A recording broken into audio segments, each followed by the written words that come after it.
animé cette conférence sur le deuil et accompagnement continuer à vivre. Amanda est juriste et counselor de la Carl Simonton Foundation, expert praticien EFT, auteure et conférencière, qui a travaillé pendant de nombreuses années dans la formation des opérateurs et des bénévoles en soins palliatifs et en accompagnement du deuil.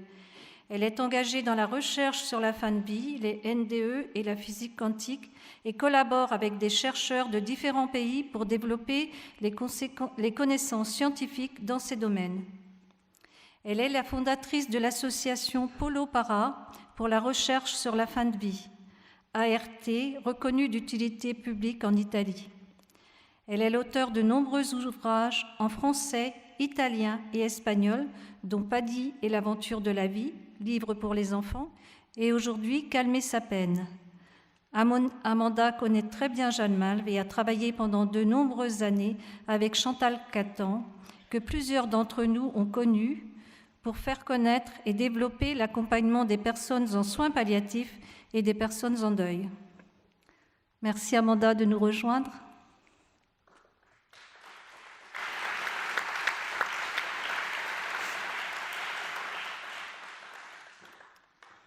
Et Olivier de Marjorie, que tout le monde connaît, au moins pour la Fédération, notre président de la Fédération nationale, qui sera le modérateur de cette conférence.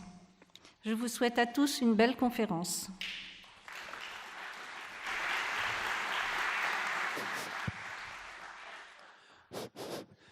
Deux mots de plus pour vérifier que le micro marche. Je crois que c'est le cas. Oui. Oui, tant mieux. Si c'est le cas, je voudrais juste ajouter deux mots qui est de me réjouir profondément de la présence d'Amanda qui est là et qui connaît effectivement bien et depuis longtemps Jeanne Malve. Ça fait que peut-être on va se tutoyer dans la façon de discuter devant vous et avec vous. C'est pas si fréquent, mais la raison en est là. C'est l'antériorité des liens. Je voudrais ajouter à ce qui a été dit que Amanda est venue ici aussi avec un livre très récent qu'elle vient de terminer et que ce livre très récent et qui résume ce que l'expérience a pu permettre de mettre à jour sur notre sujet, notamment du côté pratique, du côté guide pratique. Alors il est là, il est en vert, il s'appelle Calmer sa peine. Il y a la possibilité de le trouver à la sortie, droite ou gauche, je ne sais pas, et éventuellement d'en voir. Et peut-être, si vous le souhaitiez, de vous le faire dédicacer, puisqu'elle sera là jusqu'à la fin de la soirée et notre libraire aussi. Voilà, je voulais ajouter ça parce que cette capacité à écrire des livres et des livres sur lesquels s'accumule l'expérience et qui sont toujours de plus en plus tournés vers comment en faire quelque chose de praticable pour les uns, pour les autres, pour nous, répond en fait complètement au titre qui a disparu, mais c'est pas grave, sur le comment continuer à vivre, qui est au fond le sujet le plus important de ce que vous allez évoquer. Dans le déroulement pratique, on va peut-être avancer en 3 temps. Un premier temps, Amanda Castello va évoquer une série de points et nous nous garderons bien de l'interrompre. Et puis, à un moment donné, ça passera peut-être à des questions que Janie Faller et moi-même lui poserons et ça sera une sorte de dialogue à 2, à 3. Et puis, dans un troisième temps, vous aurez tout à fait le loisir de pouvoir intervenir à travers un témoignage, une réflexion à voix haute.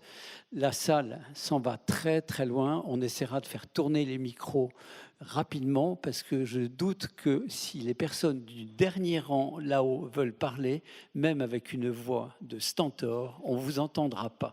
Donc on essaiera de faire tourner les micros rapidement. Voilà, merci beaucoup. Et Amanda, c'est à toi. Alors on s'était mis d'accord que je ne devais pas aller sur le pupitre, qu'on se mettait en petit salon. Comme ça devenait une conversation très amicale où il posait des questions sur un thème pour ne pas me laisser partir en roue libre pendant 2 heures. Mais par contre, là, tout d'un coup, il faut que je me lance. Alors, je me lance. Bon. Donc, c'est vrai qu'on a décidé qu'on se tutoyait parce que c'est vrai que moi, je suis quand même très liée à Jeanne Malve depuis 1997, c'est-à-dire à la mort de mon mari. Et là, j'ai donc fondé une association donc en Italie et c'est là que j'étais à Paris et j'ai rencontré Chantal Catan et puis tout le groupe de Jeanne Malve et on est parti encore même avant que l'association en Italie soit constituée juridiquement et on était déjà parti à organiser un premier congrès franco-italien. Donc Pourquoi ? Parce que j'ai toujours défendu, c'est ce que je disais avec Olivier tout à l'heure, une vision latine des soins palliatifs et de l'accompagnement. Pourquoi ? Parce que je m'étais rendu compte, en dirigeant des thèses d'universitaires, donc d'étudiants qui pouvaient être en sciences infirmières ou médecins ou psychologues, etc., que leur référence était toujours dans le monde anglo-saxon. Je disais, mais enfin, c'est quand même curieux que vous allez toujours chercher dans le monde anglo-saxon, alors que je crois qu'il y a quand même une espèce d'identité culturelle, au-delà de tout nationalisme ou de religion, que chacun appartient à ce qu'il veut, mais qu'il y avait, par exemple, au niveau du concept de la famille, il y a certainement une identité beaucoup plus forte entre des familles françaises, italiennes, espagnoles, portugaises, qu'avec des familles britanniques ou américaines. Et je trouvais que c'était un petit peu dommage. Donc on a commencé donc à créer des liens, aussi bien sur les soins palliatifs, sur l'accompagnement et sur le deuil, d'abord entre la France et l'Italie. Voilà comment est née la collaboration avec Jalmalm. Donc on a organisé des conférences, on a organisé ensuite des échanges entre des bénévoles, des médecins, des infirmiers, des psychologues qui sont allés d'un pays à l'autre. On a organisé des formations et on a donc ainsi commencé à créer une espèce de culture de l'accompagnement qui avait cette espèce de vision un petit peu plus latine.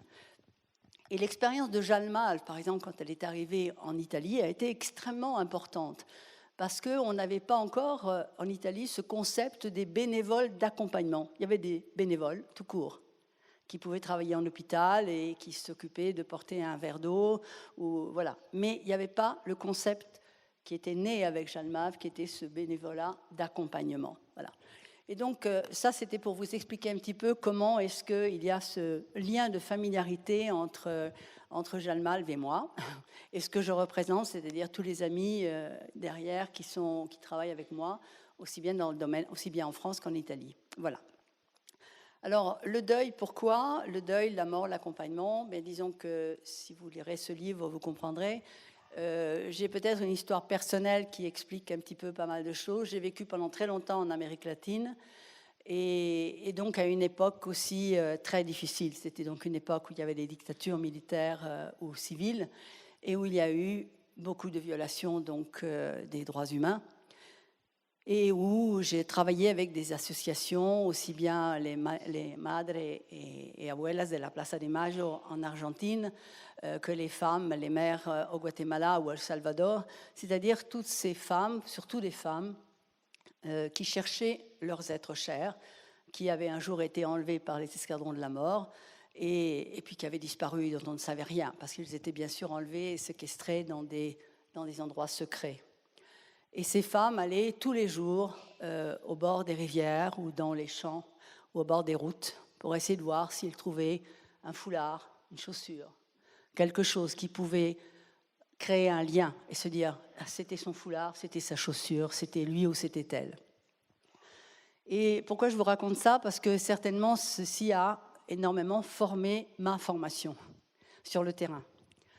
J'avais une formation, comme a dit Janie, juridique d'abord, et puis ensuite psychologique. Donc j'ai travaillé dans les deux domaines, et en cherchant toujours un peu plus. Donc c'est vrai que cette base, c'est une base de vécu réel, où j'ai compris beaucoup de choses, parce qu'en travaillant par exemple avec ces hommes et ces femmes, surtout des femmes, mais des hommes et des femmes, où j'ai perdu bien sûr beaucoup d'amis très chers qui ont disparu, dont on n'a plus jamais rien su. Et donc, il y a la douleur, non seulement la douleur de la perte, et la douleur du fait de ne pas avoir un corps sur lequel pouvoir commencer son travail de deuil. Et je vais faire un saut alors maintenant historique. Rappelez-vous les tours jumelles. Rappelez-vous qu'il y a beaucoup de personnes qui disaient « il n'est peut-être pas mort ». Il est peut-être devenu amnésique, il est devenu sourd, il ne sait plus comment il s'appelle, il a pris un Greyhound, ces gros autobus qui allaient vers le Mexique, et peut-être où son téléphone ne marche plus.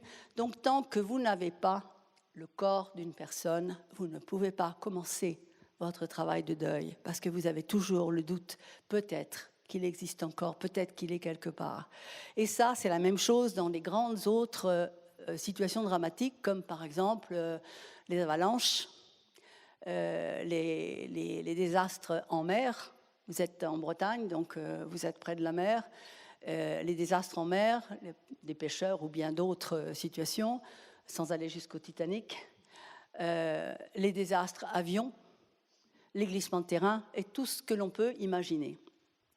Donc, toutes ces situations où il manque le corps, et où vous cherchez ce corps parce que vous avez besoin de pouvoir travailler et comprendre qu'est-ce qui s'est passé. Bien, alors, bien sûr, là, je suis en train de rentrer sur quelque chose qui est peut-être plus spécifique, mais je crois que le rapport au corps, par exemple, j'ai beaucoup fait de la formation aussi avec le personnel des pompes funèbres. Et je crois que c'est aussi bien dans les pompes funèbres qu'aussi bien dans les derniers instants de la vie, le respect pour le corps.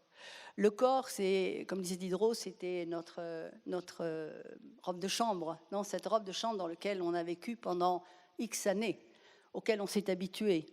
Et le rapport au corps, il est important. Je crois que c'est le plus grand respect que l'on peut apporter à ce corps qui est un corps de douleur, bien sûr, à la fin de la vie, selon bien sûr les conditions dans lesquelles on part, mais qui est en même temps cette identification, puisque nous identifions constamment avec ce que nous sommes.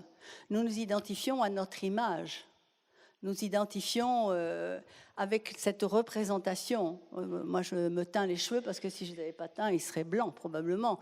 Mais c'est pourquoi ? Parce que j'ai une identification avec une image que je sens encore pour moi le besoin de projeter. C'est un bien ou un mal, peu importe. Mais cela veut dire qu'il faut comprendre que dans le rapport également de l'accompagnement, on a cette identification à la représentation. Par exemple, beaucoup de personnes vous disent, certainement vous l'avez entendu, je ne veux pas aller à l'hôpital, je ne veux pas le voir, je veux me souvenir de lui ou d'elle comme il était avant. Et pourtant, c'est cette dernière image que nous avons. Et c'est aussi cette image dont nous avons aussi besoin. Mais il y a cette peur de l'acceptation d'une réalité qui nous est difficile, parfois insupportable. Et où justement les bénévoles sont parfois très, très utiles et très importants. Parce que parfois on se dit, et on l'entend, « Ah, si j'avais eu le courage, j'aurais été le saluer ou la saluer, et je n'ai pas eu ce courage, et je regrette de ne pas avoir pu être allé toucher sa main, même si il était ou elle était déjà morte. » Donc vous voyez que le rapport au corps, il est constamment présent et à mon avis important, parce que quand nous nous rapportons à des personnes et à des familles en deuil, il y a, si vous voulez, le premier, c'est l'accompagnement de la personne qui est en train de partir et qui sait parfaitement qu'elle est en train de partir. Parce que la personne qui est en train de mourir le sait. Ce n'est pas la peine de lui dire que non, qu'elle sera là pour Pâques, ou pour l'anniversaire du petit, ou pour le diplôme du grand. La personne sait qu'on lui raconte des mensonges. Pourquoi ? Parce qu'on a peur d'accepter une réalité qui nous est trop difficile à accepter. Elle est insoutenable. Et c'est la raison pour laquelle souvent la personne qui est en train de partir cherche un dialogue avec peut-être des étrangers, avec un infirmier, une infirmière ou avec un bénévole d'accompagnement, parce qu'avec les propres proches, on n'arrive pas. Parce que la personne, le proche, bien sûr, qui est en grande souffrance, se dit « Mais non, mais qu'est-ce que tu racontes ? Allez, parlons d'autre chose, tu verras que tu seras avec nous tel jour, à telle occasion. » Donc, c'est là où, comme disait la Kübler-Ross, utiliser la question, la demande, toujours poser une question. Pourquoi ? Qu'est-ce que vous souhaitez ? De quoi avez-vous besoin ? Qu'est-ce que je peux faire ? Parce qu'en fin de compte, l'accompagnement, ce n'est pas aller là où moi je veux aller, moi là où je crois qu'il est bon d'aller, là où je crois qu'il est bien d'accompagner la personne, mais là où la personne a en ce moment besoin d'aller. Et alors pour ça, il faut que je me mette à l'écoute. Mais l'écoute pas avec les oreilles. L'écoute, ce qu'on appelle aujourd'hui l'écoute active, c'est-à-dire l'écoute avec les sensations, les émotions, une véritable communication. J'arrive à comprendre au mouvement du corps, au mouvement de la voix, au mouvement des yeux, ce que la personne essaye de me faire comprendre, ce que la personne essaye de me demander. Donc c'est presque un contrat de confiance, c'est un contrat de confiance qui s'établit toujours avec les bénévoles d'accompagnement. C'est-à-dire, je sais que je peux avoir confiance en toi et que si je te pose une question, tu ne vas pas fuir ma question, mais tu vas avoir l'honnêteté de me dire la vérité que je suis prête à accepter. Parce que la vérité, ce n'est pas non plus quelque chose de... Voilà, les lignes guides, il y a la vérité, un point, c'est tout. Il y a des vérités, la vérité, elle est modelable, elle évolue. Il y a des moments où la personne veut savoir la vérité. Vous savez, je dis toujours qu'il faut savoir, quand quelqu'un vous demande, vous pose une question, il faut savoir qui est capable d'entrer dans ce dialogue. Comment dire la vérité? À quel dosage dire la vérité? Et si on est prêt à accompagner la vérité? Parce que la vérité, c'est un peu comme un processus digestif. Ça monte, ça descend. Parfois, on l'a là, et puis on n'arrive pas à la faire descendre, ou alors on l'a sur l'estomac, et on n'arrive pas non plus à la faire descendre, parce qu'il y a des vérités qui sont insupportables. Donc, il faut accompagner la vérité petit à petit, progressivement. Parce qu'avec la vérité, ça permet aussi à la personne, dans les derniers instants de sa vie, de dire ce qu'elle a envie de dire. Il reste peu de temps. Vous voyez, parfois on me pose des questions, on me dit, mais alors, qu'est-ce que vous pensez qu'on doit tous accepter alors la situation de la décrépitude de notre corps, où on ne se reconnaît plus, où l'on souffre? Nous savons aujourd'hui que, en fin de compte, la bataille fondamentale, c'est la bataille pour le développement des soins palliatifs. Partout. Partout. Dans les campagnes les plus reculées. C'est ça l'objectif fondamental. C'est ça un objectif de civilisation. C'est ça l'objectif d'un pays digne qui prend soin des siens. C'est-à-dire de développer, d'être à l'écoute des souffrances et d'offrir les services de soins palliatifs partout où c'est possible. Et bien sûr, dans le cas des soins palliatifs, il y a l'accompagnement, la lutte contre la douleur, la lutte contre la souffrance. La douleur physique. La souffrance, c'est la souffrance globale, la total pain, comme disait Cicely Saunders en Angleterre. C'est-à-dire, moi, je ne suis pas seulement un être physique, je suis un être physique, je suis un être relationnel, je suis un être sentimental, je suis un être émotionnel, je suis un être spirituel. Et c'est dans toutes ces dimensions que s'établit la souffrance. La douleur, elle est au niveau de mon physique, de mon être physique. Mais le moment de la dépression de la personne qui dit « mais à quoi je sers? Pourquoi je suis encore en vie? Pourquoi est-ce que le bon Dieu ne m'a pas rappelé? Pourquoi est-ce que je ne suis pas morte à la place de mon petit-fils ou ma fille, etc. » Donc, ce moment de dépression, c'est parce qu'il y a un manque d'accompagnement. Il y a un manque de cet abbraccio, de cette étreinte qui est la représentation du symbole de Jeanne Malve. Donc, c'est là où il y a un manque. C'est-à-dire écouter, accueillir, ne pas vouloir prétendre faire des miracles, parce qu'aucun de nous n'est capable de faire des miracles, aucun de nous n'est capable de redonner du temps au temps ou de la vie au moment où on arrive à un terme. Alors, après je m'arrête parce que, bon, je vous avais dit, hein, ça c'est de leur faute. Hein. Bon, laissez partir. Non, il faut m'arrêter. Tu m'arrêtes? Oui. Allez, m'arrête. Oui, je t'arrête pour te demander si tout ce que tu viens d'évoquer là et qui est très marqué par, je dirais, l'accompagnement de personnes en fin de vie, ça se transpose à l'identique pour celui qui est endeuillé. Par exemple, cette dernière phrase qui était « il faut bien accompagner la vérité », est-ce que ça s'applique, par exemple, lorsque j'accompagne une personne endeuillée, il me faut aussi accompagner là où elle en est de sa vérité. Est-ce que mutatis mutandis, ça s'applique? Je dirais que oui. Maintenant, je suis ouverte à toutes les opinions différentes. Je pense que oui. Je pense que le rapport de la vérité, je crois qu'il est valable tout le temps, même dans un domaine basique de l'éducation de vos enfants. Pourquoi est-ce qu'on a très souvent, souvent dans les rapports de personnes qui viennent chercher de l'aide, il y a des problèmes de quoi? De communication. Parce qu'on ne sait pas communiquer, on communique mal, on ne dit pas la vérité, on croit qu'on dit la vérité, on croit qu'on a compris la vérité de l'autre, et en fin de compte, non. C'est la même chose dans les couples, c'est les problèmes de couple, c'est les problèmes dans l'éducation, et c'est également donc le problème au niveau des personnes endeuillées. Parce qu'au moment du deuil, en fin de compte, si on n'a pas été dans la vérité au moment, il y a plein de choses qui n'ont pas été dites.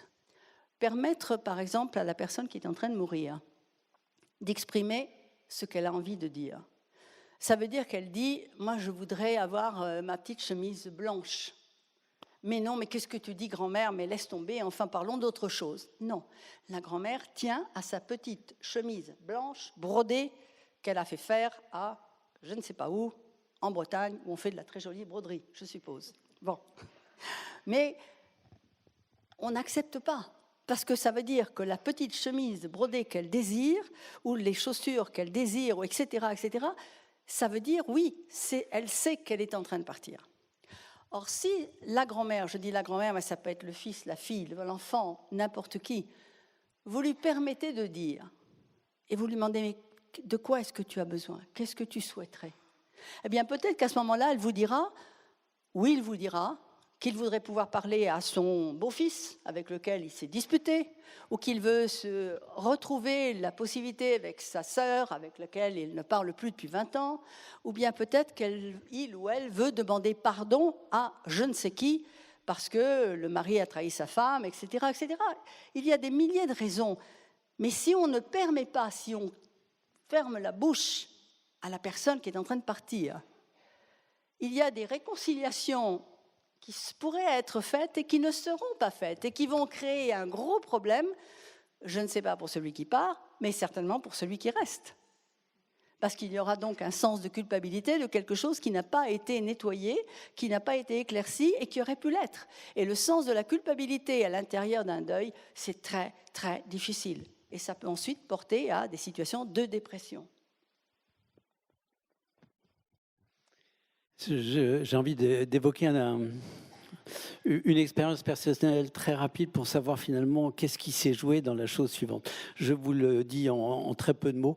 J'avais un grand frère, nettement plus grand que moi. Il se chope un mauvais cancer, il est en rémission, il rechute et il est à ce moment-là aux États-Unis. Et avec la plus grande force statistique, les médecins lui disent qu'il est effectivement définitivement condamné, bientôt, mais sûrement. Je vais le voir aux États-Unis. Nous n'avions pas une relation tellement simple et tellement claire.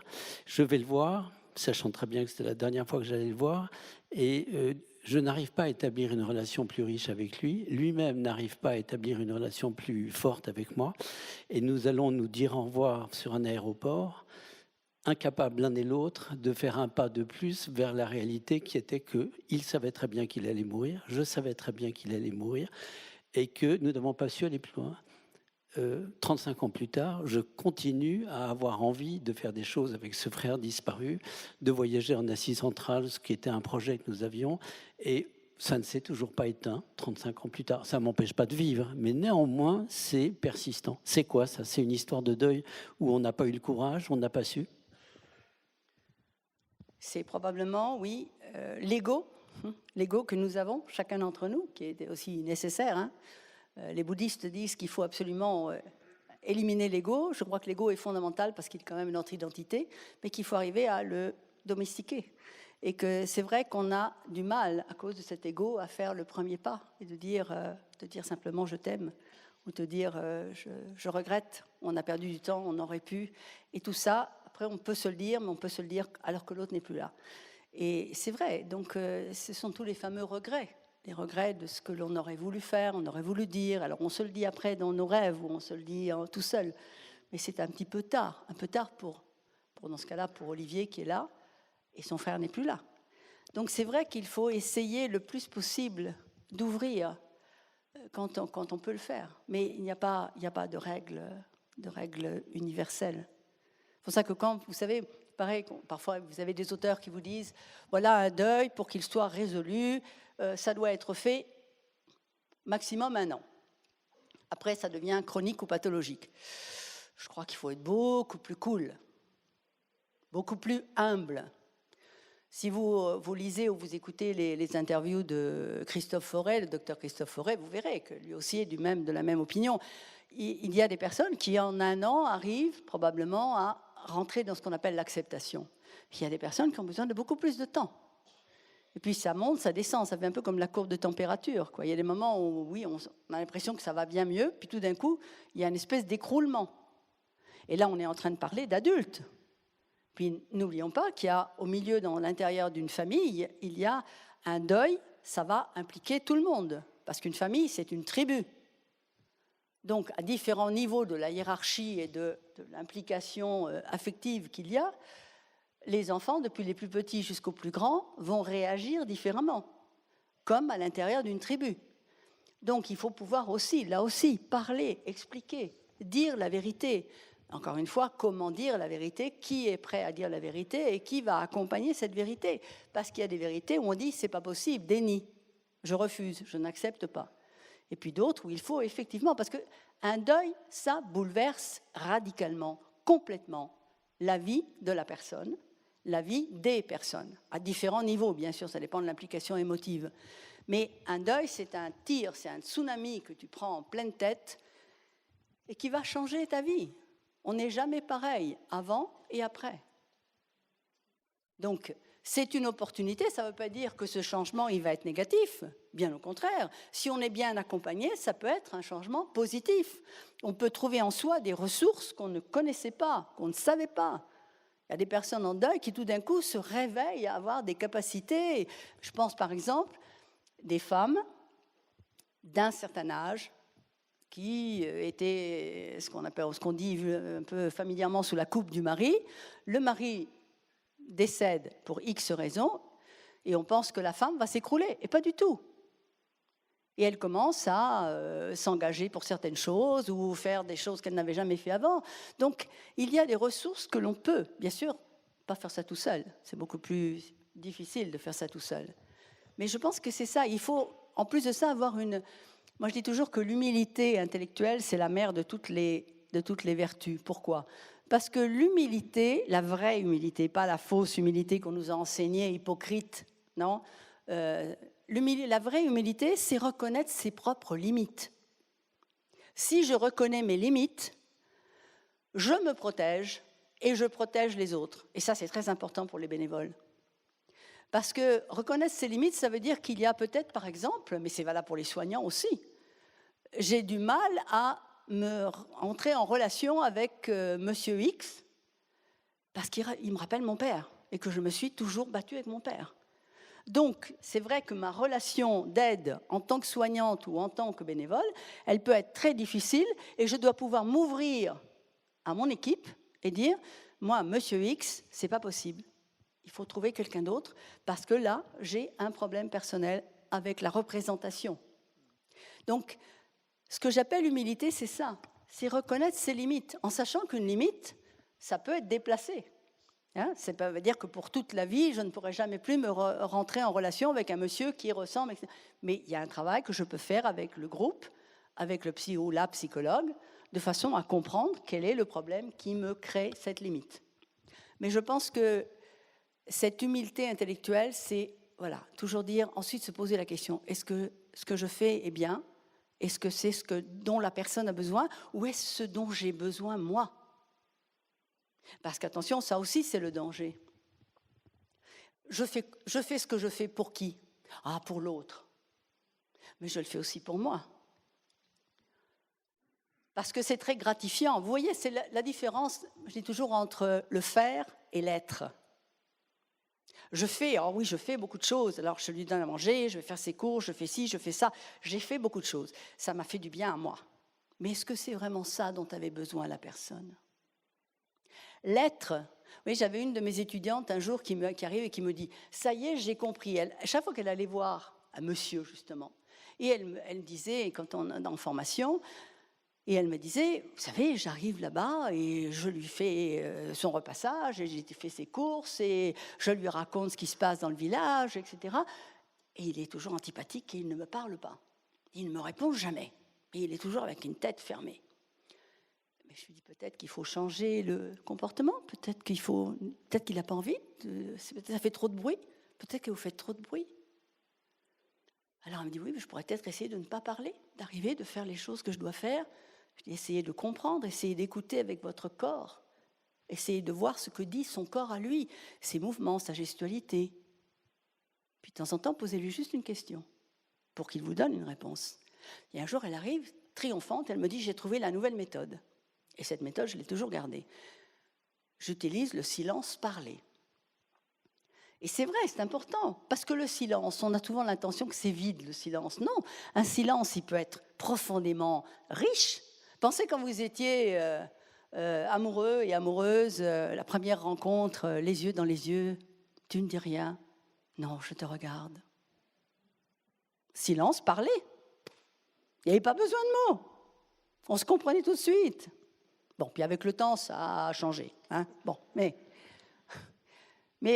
parce que je pense que, vous voyez, on peut parler, tout à l'heure on disait, on peut aussi parler de mort et de deuil, de temps en temps rire un petit peu, parce que il faut toujours jamais perdre le sens de l'humour, à mon avis, même en faisant des choses très sérieuses. Mais je pense que c'est ça, parce que le silence, il peut être chargé d'intention, il peut être chargé d'amour, il peut être chargé de compréhension, il peut être chargé de communication, et dans le deuil, qu'est-ce que vous voulez dire? On me dit, mais je ne sais pas quoi dire. Quand j'arrive et que je lui parle de son fils, alors elle se met à pleurer, alors je ne peux pas, je n'y vais pas. Et donc vous la laissez toute seule, cette personne, avec sa douleur, avec sa souffrance. Parce que bien sûr, la souffrance de l'autre, elle dérange. C'est souvent d'ailleurs ce que nous racontent les personnes endeuillées quand elles viennent nous voir. Elles viennent pour parler avec nous parce qu'elles sentent que les voisins, enfin que même leur famille ne leur parle plus. Le prénom de la personne décédée n'est plus prononcé et donc elles vivent ça très très mal. Quand il y a des gens qui traversent la rue pour ne pas venir leur parler, même leur demander comment ça va, c'est vrai que c'est encore une double peine qu'elles reçoivent. Et donc, le groupe leur permet en fait de pouvoir échanger et dire les choses et de se rendre compte que d'autres aussi vivent la même chose qu'elles. Exactement, c'est ce que je vous disais tout à l'heure. Souvent, on ne peut pas parler aux proches et on donc peut parler avec un bénévole ou avec une infirmière ou avec quelqu'un d'extérieur. Par exemple, parfois, vous savez que couramment, on se rencontre et on dit « Bonjour, comment allez-vous ?» Et la personne qui, bien sûr, est bien élevée répond « Bien, merci, et vous ?» Et l'autre répond « Moi aussi, bien, merci. » Mais ce sont deux mensonges ou deux menteurs. Parce que si je lui dis « Bonjour, comment ça va ?» Elle me répond « Oui, bien, merci. » Bon, ça va, on finit. Si elle me dit à ce moment-là « Oh, je vais très mal », je ne peux pas lui dire « Ah bah oui, moi aussi, au revoir, à bientôt ». Je suis obligée à ce moment-là de m'arrêter à côté. Je ne peux pas faire semblant de ne pas avoir entendu. Elle m'a dit, quand je lui ai demandé comment ça va, elle m'a dit « ça va très mal ». Or, en général, on esquive. Mais dans la véritable relation, je me mets à l'écoute et si elle me dit « ça ne va pas », je dois m'asseoir, je dois prendre du temps et je dois donc essayer de rentrer à l'écoute et de voir ce que je peux faire. Ou peut-être simplement, je ne peux rien faire, je peux simplement écouter. Parce que l'écoute, c'est vraiment la première relation qui se crée avec la personne. Quand je me rends compte qu'elle sait que je peux l'écouter ou que je sais qu'elle peut m'écouter, il y a déjà un premier rapport qui s'est créé entre nous, qui est un rapport basé sur la confiance. Alors, je t'écoutais et j'associais deux choses qui ont été dites à des moments complètement différents. Et j'en fais une question. À propos de ton expérience dans les pays latino-américains, tu disais que c'était souvent des femmes, c'était beaucoup plus des femmes qui étaient prises dans ces situations dramatiques. À propos de l'humilité, que tu as d'ailleurs joliment définie comme la capacité de reconnaître ses limites et du coup peut-être de pouvoir les déplacer, en tout cas qu'elles deviennent moins une gêne, ça me fait poser la question suivante. Est-ce qu'il y a quelque chose d'un peu différent entre les femmes et entre les hommes, je dirais quel que soit leur âge, à propos de l'approche du deuil, soit qu'elle soit dans la position d'être un endeuillé, mais c'est une femme et c'est pas un homme, ou j'accompagne quelqu'un qui se trouve être. Dans les deux cas de figure, est-ce qu'il y a un peu une différence entre nous, les hommes, et entre les femmes, dans la façon d'approcher la chose? Alors je dirais oui, nous sommes égaux, mais différents.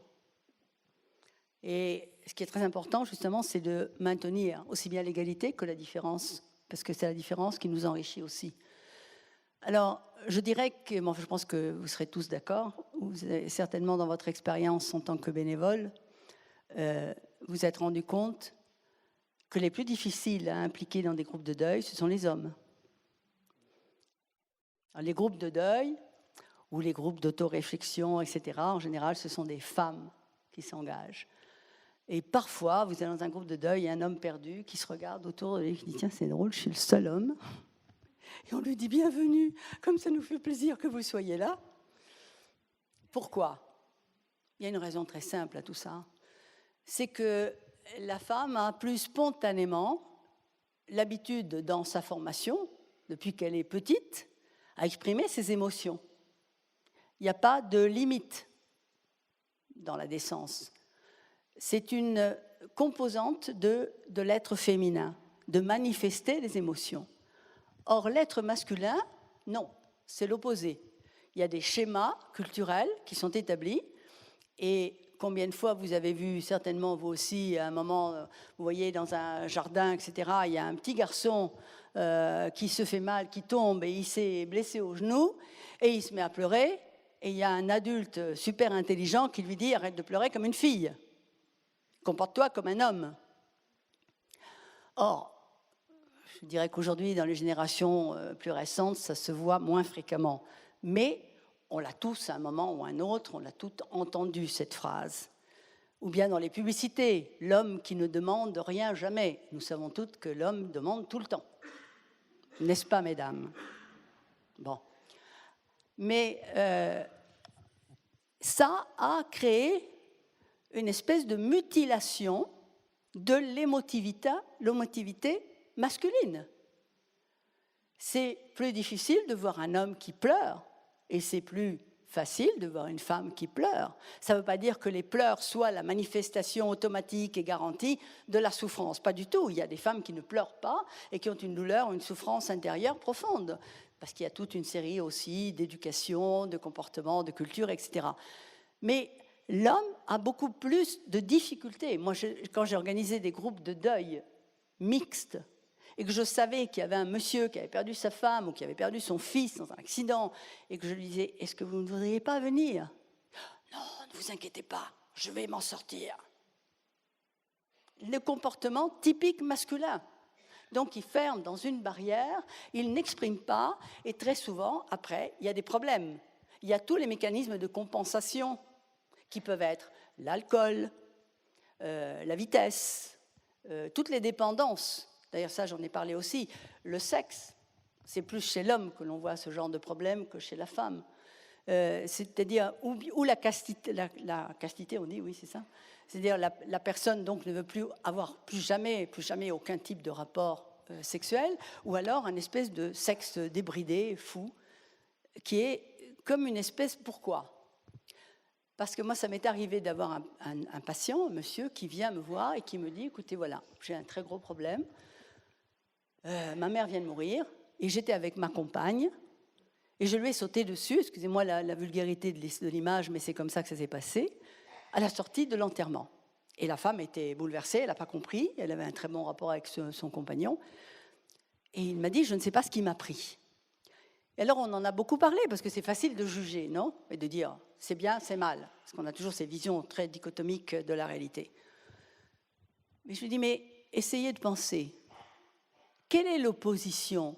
Qu'est-ce qui s'oppose à la mort? Répondez pas tous à la fois. Et la vie, comment elle naît, voilà. Bon, vous voyez, on arrive sur la sexualité. Donc, si vous voulez, la manifestation de l'expression de cette sexualité instinctive qu'a eue ce monsieur, elle était comme une espèce de réponse à la mort de sa mère.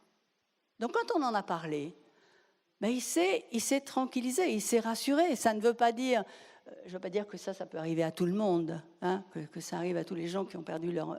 Mais je voulais simplement vous dire que la sexualité aussi, comme pareil, personne qui décide que plus jamais, et puis alors la personne qui est décédée, on en fait une statue idéale qui est mise sur un piédestal, elle n'avait aucun défaut, elle est parfaite. Et pourtant, l'endeuillé, il a besoin même de faire les comptes avec la personne qui n'est plus là.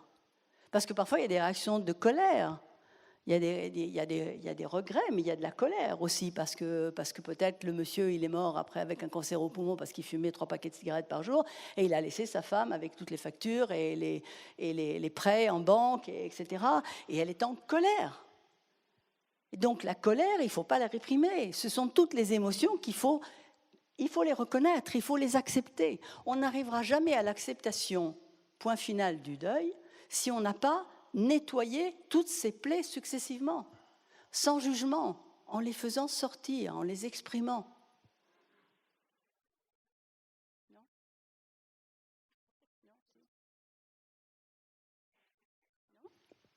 Plus personne ne veut parler, il va falloir que je continue. Bon, je vais quand même vous donner un exemple. J'avais préparé mon petit cinéma, là, je vais vous montrer. Parce que je vais vous montrer quelque chose. Vous voyez, parfois on me dit, mais la valeur de la vie, parce qu'il faudrait quand même parler de ça, la valeur de la vie. Moi, j'ai une manie, quand je prépare un livre, ou quand je prépare une conférence, quand je prépare quelque chose, j'écris sur un petit carnet, et j'écris toujours avec un crayon. Mais pas un crayon avec la mine, un crayon que je peux prendre, mon taille-crayon classique. Voilà, parce que même quand je fais avec le taille-crayon, je réfléchis. Et puis après, je pose les mots, etc. En fin de compte, ça, c'est quoi? C'est un crayon. C'est un crayon qui sert à quoi? À écrire, oui. À écrire ma vie, à écrire la vôtre. OK?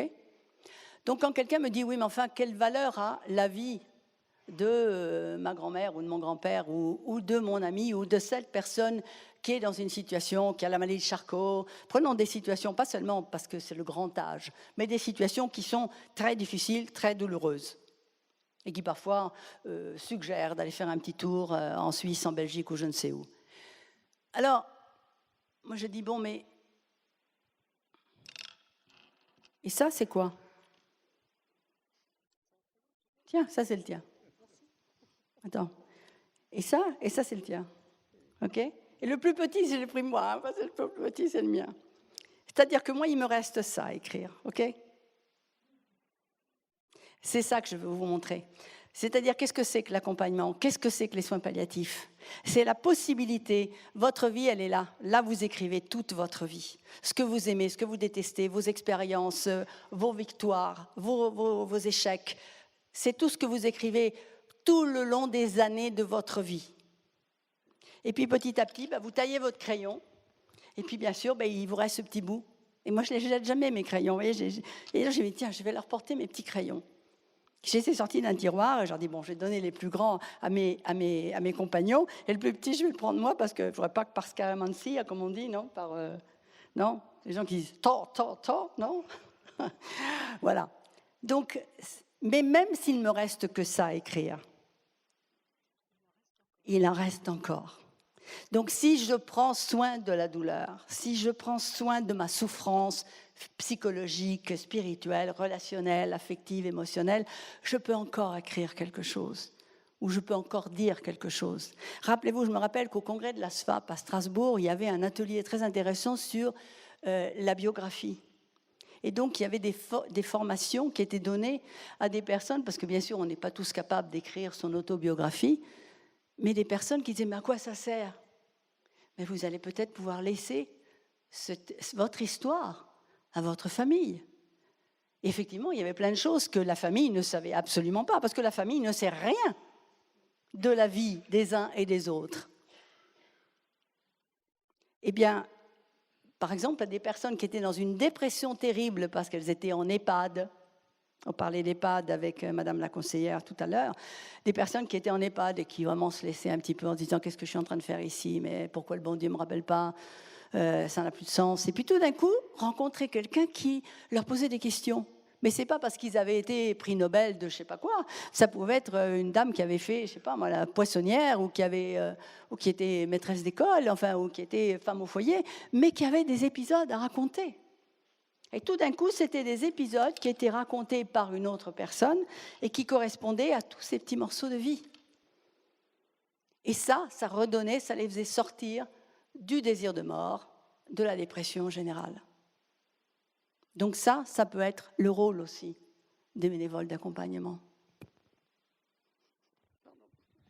Je t'emprunte le micro parce que cette métaphore du crayon qui est très jolie, comment est-ce qu'elle peut s'appliquer ou se transposer à la situation peut-être d'une personne qui est en deuil, que peut-être j'accompagne ou simplement je ne la connais pas, mais qui au fond, les choses sont paies, elle a perdu quelqu'un, elle est en deuil, et de la qualité de l'accompagnement que je peux peut-être lui apporter dépend non pas la longueur du crayon qui lui reste à vivre, mais sa capacité à bien écrire ce qu'elle aura encore à écrire, ou au contraire, à l'inverse, peut-être à être enfermée dans une situation dont elle ne sort pas, et finalement à ne pas faire usage de son crayon de vie qui lui reste.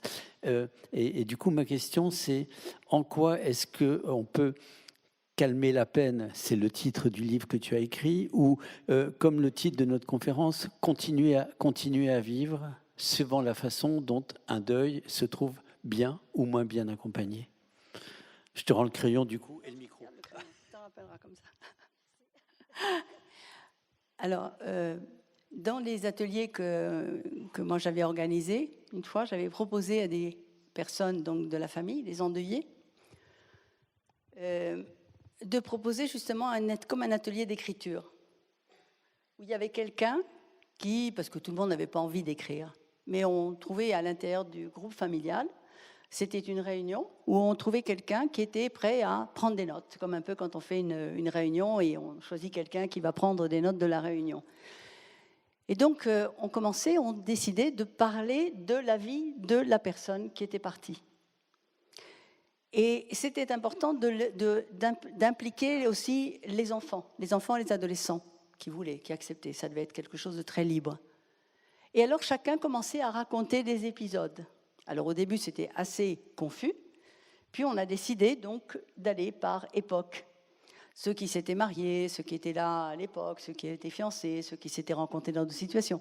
Et ça a été donc l'occasion d'écrire un espèce de journal qui était fait par les proches ou les amis intimes, ce n'était pas simplement une question de famille, avec ceux qui étaient donc d'accord pour parler, pour raconter l'histoire de la personne qui n'était plus là. Alors au lieu que ce soit, disons, une souffrance très privée, très solitaire, chacun pleurait dans son coin, ça devenait un moment d'échange où on disait « Tu te rappelles quand il mangeait telle chose, ou ce qu'il aimait boire, la petite grappa à la fin après le café, etc. » avec des épisodes amusants. Et tout ça, c'était écrit. Et ça, c'était aussi un moyen de communication par l'écriture, sans pour ça avoir besoin d'avoir un biographe ou d'avoir quelqu'un de spécialisé, et où ça faisait après une espèce de journal. Après, on le recopiait, on rajoutait des photos. On a travaillé aussi beaucoup sur les photos, parce que les photos, pour l'élaboration du deuil, sont extrêmement importantes. Parce qu'on a justement l'image de la personne en souffrance. Bien sûr, là, on parle de personnes que l'on sait qui vont mourir, et donc il y a un processus ou de vieillissement ou de maladie, mais ça peut être aussi la mort spontanée, donc un arrêt cardiaque, un accident, etc. Mais on a donc les images de la personne dans différentes situations. Rappelez-vous, les derniers posts que j'ai mis des images de Chantal Cattan, dont tu as bien voulu rappeler. Bien, j'avais des images très sympathiques, j'ai des images avec mon chien, des images où elle était en train de boire l'apéritif avec nous, et voilà. Ce sont des images de vie ou des images où c'était chez elle, à Bondy, où j'allais la voir et c'était elle qui cuisinait. Elle allait à l'AMAP, ces associations de petits producteurs, et elle y croyait beaucoup. Et donc, elle me faisait ces petits plats. Voilà, Chantal Cattan, ce n'était pas une des fondatrices du mouvement Jeanne Malve et du mouvement des soins palliatifs, c'était une femme.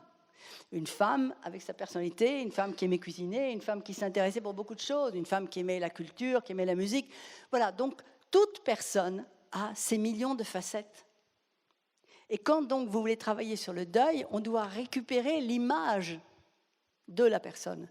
Par exemple, pensez que, enfin ça vous le savez certainement, mais le 1er novembre, par exemple, dans différents pays d'Amérique latine, en particulier au Mexique, on va sur les tombes en chantant, portant la guitare, on va faire le pique-nique sur la tombe, et on porte sur la tombe ce qu'aimait la personne ou les personnes qui étaient là. Et on chante et on danse et on a la guitare et on dit « Tu te rappelles, il aimait… Et alors, allez, hop, et c'est parti, on chante Et ça, c'est une communion. C'est être en communication ou c'est être en communion. Et c'est donc maintenir vivant constamment l'histoire. Et l'histoire, ce n'est pas seulement l'histoire de la personne, c'est le lien. C'est le lien avec tous les membres de la famille, c'est le lien avec les membres de la tribu. Et la tribu, ce n'est pas seulement famille, c'est famille et amitié intime. Quand vous allez dans un putain, on vous dit « Vous êtes de la famille ?» Si vous n'êtes pas de la famille, on ne vous laisse pas rentrer. Enfin, maintenant, on ne vous laisse plus rentrer nulle part. Mais bon, il faut dire « Oui, je suis de la famille. » Ah bon, ça va. Comme si la famille, c'était l'étiquette. Et parfois, on sait que dans les relations de famille, il y a parfois des très grosses difficultés, alors qu'il y a une intimité très profonde entre des personnes qui ne sont pas de liens de sang, mais de liens d'amitié profonde. Donc, on est encore, voilà, le travail de deuil qui peut se faire aussi en groupe peut être aussi bien avec l'écriture dont je vous parlais, qu'avec un travail de photo, avec un album de photos. Voilà, c'est une des idées, une des propositions que je vous suggère si vous Alors là, on est en train de parler du deuil en général. Il y a aussi un deuil sur lequel moi j'insiste, et il y a un chapitre entier là-dessus, qui est le deuil animal. Vous avez, parmi vous, vous avez des animaux de compagnie à la maison? Des chiens, des chats, ou un hamster, ou un petit lapin? Des lapins. Qui a des animaux de compagnie à la maison? Ah ben voilà. Eh ben oui, c'est une majorité. Donc on sait très bien que quand un animal que nous aimons arrive à la fin de sa vie, c'est une tragédie. Et il faut élaborer le deuil de l'animal. Alors c'est une tragédie pour nous, qui sommes adultes et qui pouvons élaborer, comprendre, etc. Et c'est une tragédie pour l'enfant qui peut-être est né avec son chat ou avec son chien, qui a grandi avec, et puis à un moment, voilà, il faut affronter. Parfois, c'est son premier deuil. Et jamais banalisé. Une fois, j'ai une famille qui vient et qui me dit, on a un gros problème. Non, un gros problème. Le gamin ne voulait plus parler avec ses parents parce que on lui avait dit que son poisson était toujours là, c'était un poisson rouge. Le poisson, il était mort, mais les parents avaient été acheter un autre poisson et avaient mis un poisson. Et le gosse, il n'était pas idiot. Il dit, c'est pas mon poisson. Si, c'est ton poisson. C'est pas mon poisson. Mais si, il était rouge, pareil, etc. C'était pas le poisson. Quel est le problème? C'est que si on ne dit pas la vérité à un enfant, vous perdez la confiance. Et s'il n'a pas confiance quand il a 8 ans, il n'aura pas confiance quand il aura 15, quand il sera dans l'adolescence ou quand il aura des difficultés successives. Quand il aura besoin de vous, alors il ne pourra pas avoir confiance en vous. Donc, et puis, par exemple, je vous donne un autre exemple. Une fois, une maman arrive et me dit « J'ai eu peur parce qu'on était dans la cour du jardin et puis la porte était ouverte. Et puis le petit garçon était en train, je crois d'ailleurs je l'ai cité le cas, le petit garçon était en train de jouer avec le sable ou je ne sais pas quoi. Et puis le chat, à un moment, est sorti à toute vitesse, passé une voiture, et il a été pris sur le cou. Et elle me dit, mon gamin a vu, il a retourné la tête, et il a continué à jouer. Et la maman me dit, ouf, ça s'est bien passé. Je lui ai dit non, pas du tout. L'enfant a instinctivement, il savait qu'il n'était pas capable, instinctivement, c'est pas raisonné ça, de gérer cette souffrance. Et il fait une espèce d'arrêt sur image. Ça sera pour plus tard. Et je lui dis, préparez-vous, gardez le corps du chat, mettez-le dans une boîte, mettez-le quelque part, parce qu'à un moment ou un autre, il va vous poser des questions. Et vous aurez besoin après de faire l'enterrement du chat. Et effectivement, une semaine après, le gosse est revenu et il a demandé « Où est mon chat ?» Je dis « Alors vous lui direz la vérité doucement. Qu'est-ce que tu te rappelles ?» Vous utiliserez la technique de la question. « Qu'est-ce que tu as vu ?»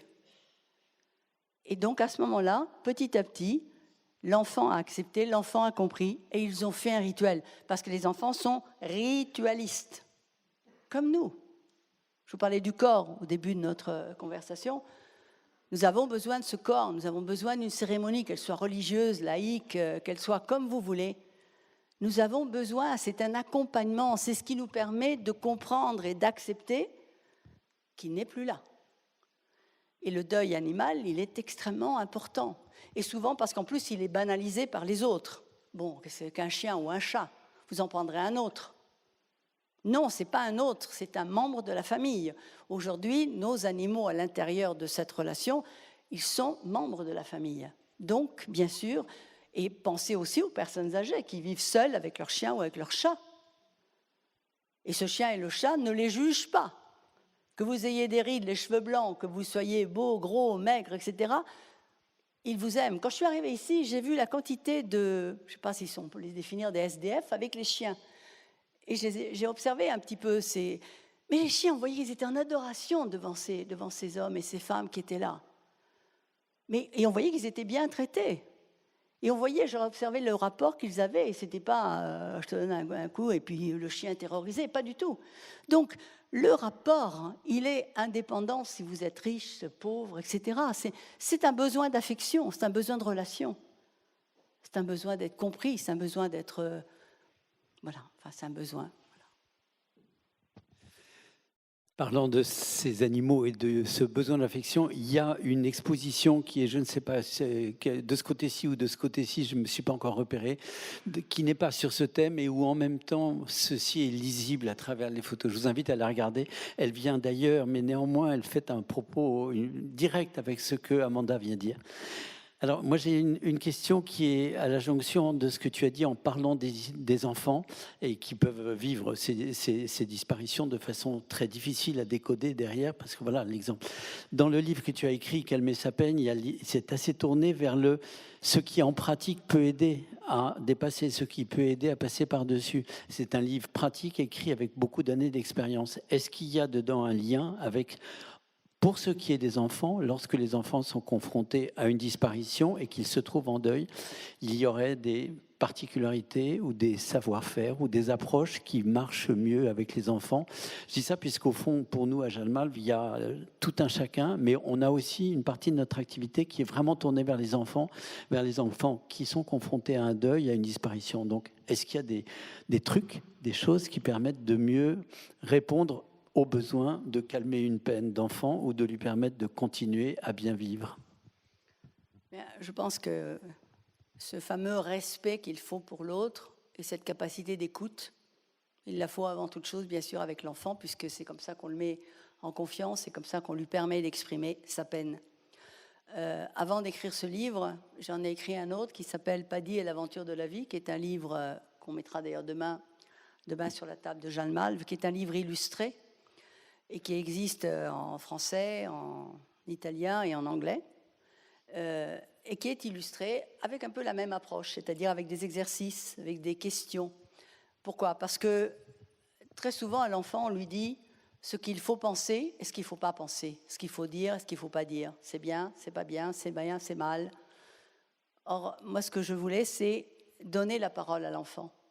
C'est-à-dire, toi, qu'est-ce que tu penses ? Quelle est ton opinion ? C'est une question qu'on ne pose jamais à un enfant. Un enfant, on lui dit c'est comme ci, c'est comme ça. Mais on ne lui demande pas ce qu'il ressent. Si, on peut lui demander ce qu'il ressent, s'il est content, s'il est triste. Mais son opinion, qu'est-ce que tu aurais fait à la place d'eux ? Donc ça, c'est tout ce qui est dans cet autre livre pour les enfants, spécifiquement pour les enfants. Mais à l'intérieur de ce livre, et d'ailleurs, si vous voulez la différence, quand j'ai écrit ce livre, ça fait des années que je travaille et que j'ai écrit beaucoup de choses sur ces sujets-là. Je ne voulais pas écrire l'énième livre sur la mort et sur le deuil, parce qu'il y en a d'excellents, et ce n'était pas nécessaire. Je voulais créer un instrument, un outil pratique. Quelqu'un qui est en deuil, qui prend ce livre et qui peut lire. Il y a des protocoles, donc des exercices, on peut les appeler simplement un exercice, qui sont très progressifs et qui permettent petit à petit de prendre conscience de ce qu'on est en train de vivre, de ce qui se passe à l'intérieur de nous, au niveau du physique, au niveau des émotions, au niveau de comment on se sent, parce qu'on n'a pas faim, parce qu'on a du mal à dormir, parce qu'on n'a pas envie de voir des gens, parce que tout nous ennuie, parce que les autres nous ennuient, parce que personne ne nous comprend, parce qu'on est en colère contre le monde, parce que allez vous faire voir, parce que pourquoi vous voulez chanter, je ne supporte pas la musique. Et tout ça, c'est très difficile, parce que très souvent, justement, on ne trouve pas les mots, ou on dit des mots qui ne sont pas appropriés. Parfois, on vous dit, mais il faut sortir, il faut voir du monde, il ne faut pas rester isolé, comme ça tu te fais du mal. Et quand quelqu'un me dit ça, je dis plutôt que de dire, vous êtes un menteur en train de dire cette phrase. Il ne faudrait pas dire à la personne, parce que comme ça, tu te fais du mal, mais comme ça, tu me fais du mal. Parce que tu me renvoies à mon impuissance. Tu me renvoies à mon incapacité de te sortir de cette souffrance. Donc, c'est là la difficulté. C'est que, quand je vous disais tout à l'heure, en fin de compte, et nous le savons tous, quand on a fait du bénévolat, on donne beaucoup, mais on reçoit bien plus. On apprend énormément dans la relation à l'autre. On apprend dans cette relation d'aide. On apprend de la souffrance de l'autre, beaucoup plus que l'on ne donne. Mais il faut revenir à cette fameuse humilité.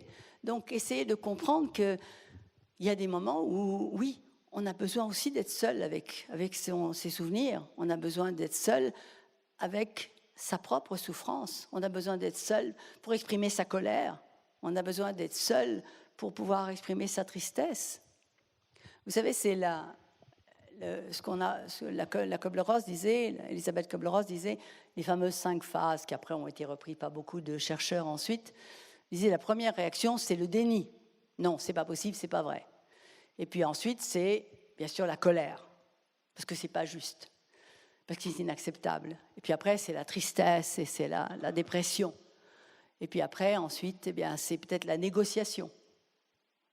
Et puis après, c'est peut-être, si on a bien fait un travail, c'est arriver à l'acceptation. Mais tout ça, ça ne se fait pas en 5 minutes, ça prend du temps. Ce n'est pas non plus une ligne comme ça qui doit aller l'une après l'autre. Parfois, on passe d'un côté, puis après, on revient en arrière. Parfois, on saute une étape, puis on poursuit.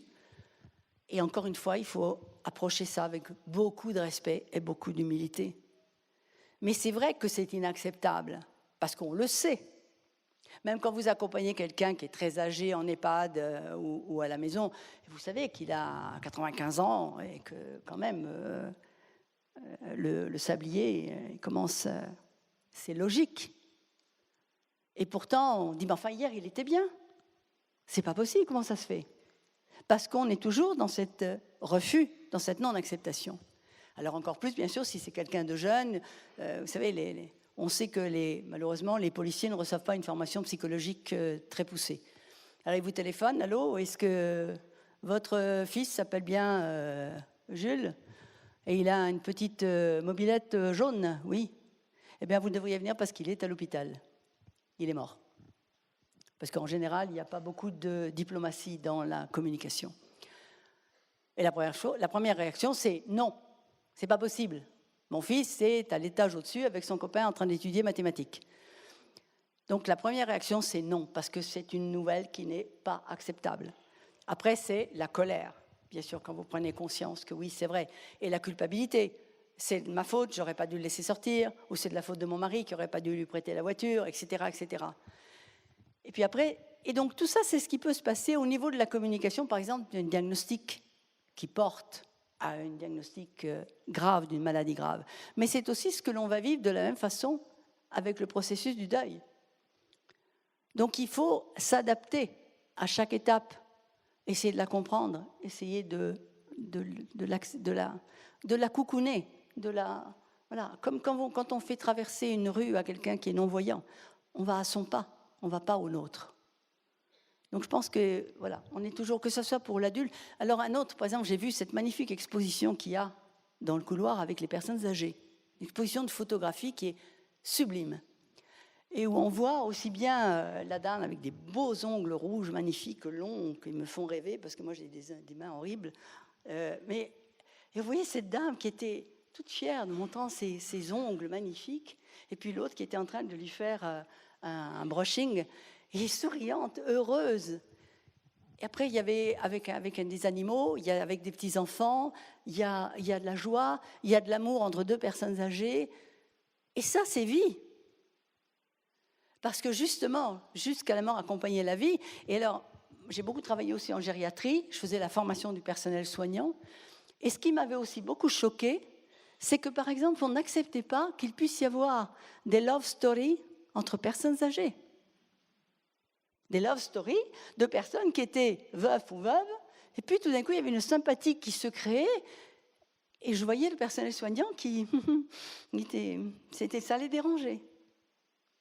Ça les dérangeait. Et dans l'appellation qui était, dans le vocabulaire qui était utilisé, c'était comme si ce n'était pas permis. Moi, j'ai fait une recherche sur les besoins de la personne âgée en Italie, dans la montagne, donc dans des vallées un peu plus isolées, et où les adultes jeunes, disons, pensaient que les besoins de ces personnes, c'était jouer aux cartes, c'était peut-être aller danser, peut-être qu'on les porte à la mer. En fin de compte, ce qu'ils avaient besoin, c'était de relations, de rencontrer des gens avec qui parler, avec qui se raconter. Et les gens qui étaient autour d'eux ne savaient rien de leur vie. Je me rappelle un jour être allée dans cette maison de repos où je travaillais avec le personnel soignant, mais je voyais bien sûr les personnes qui étaient là. Et à un moment, je me dis, mais je voyais un monsieur âgé, je vais parler avec ce monsieur âgé, et je lui demande sa vie, etc.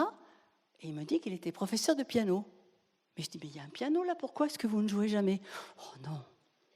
Et je demande donc au personnel soignant, mais vous savez que ce monsieur jouait du piano, professeur de piano? Mais non, personne ne le savait. Alors j'ai invité le monsieur à aller s'asseoir au piano. Il a commencé à jouer. Et tout le monde était stupéfait. Il venait de découvrir chez ce monsieur qui était là, peut-être depuis 10 ans, quelque chose qu'il ne savait pas. Donc le travail, encore une fois, qui est l'autre? Comment est-ce que je peux aider quelqu'un si je ne sais pas qui est l'autre?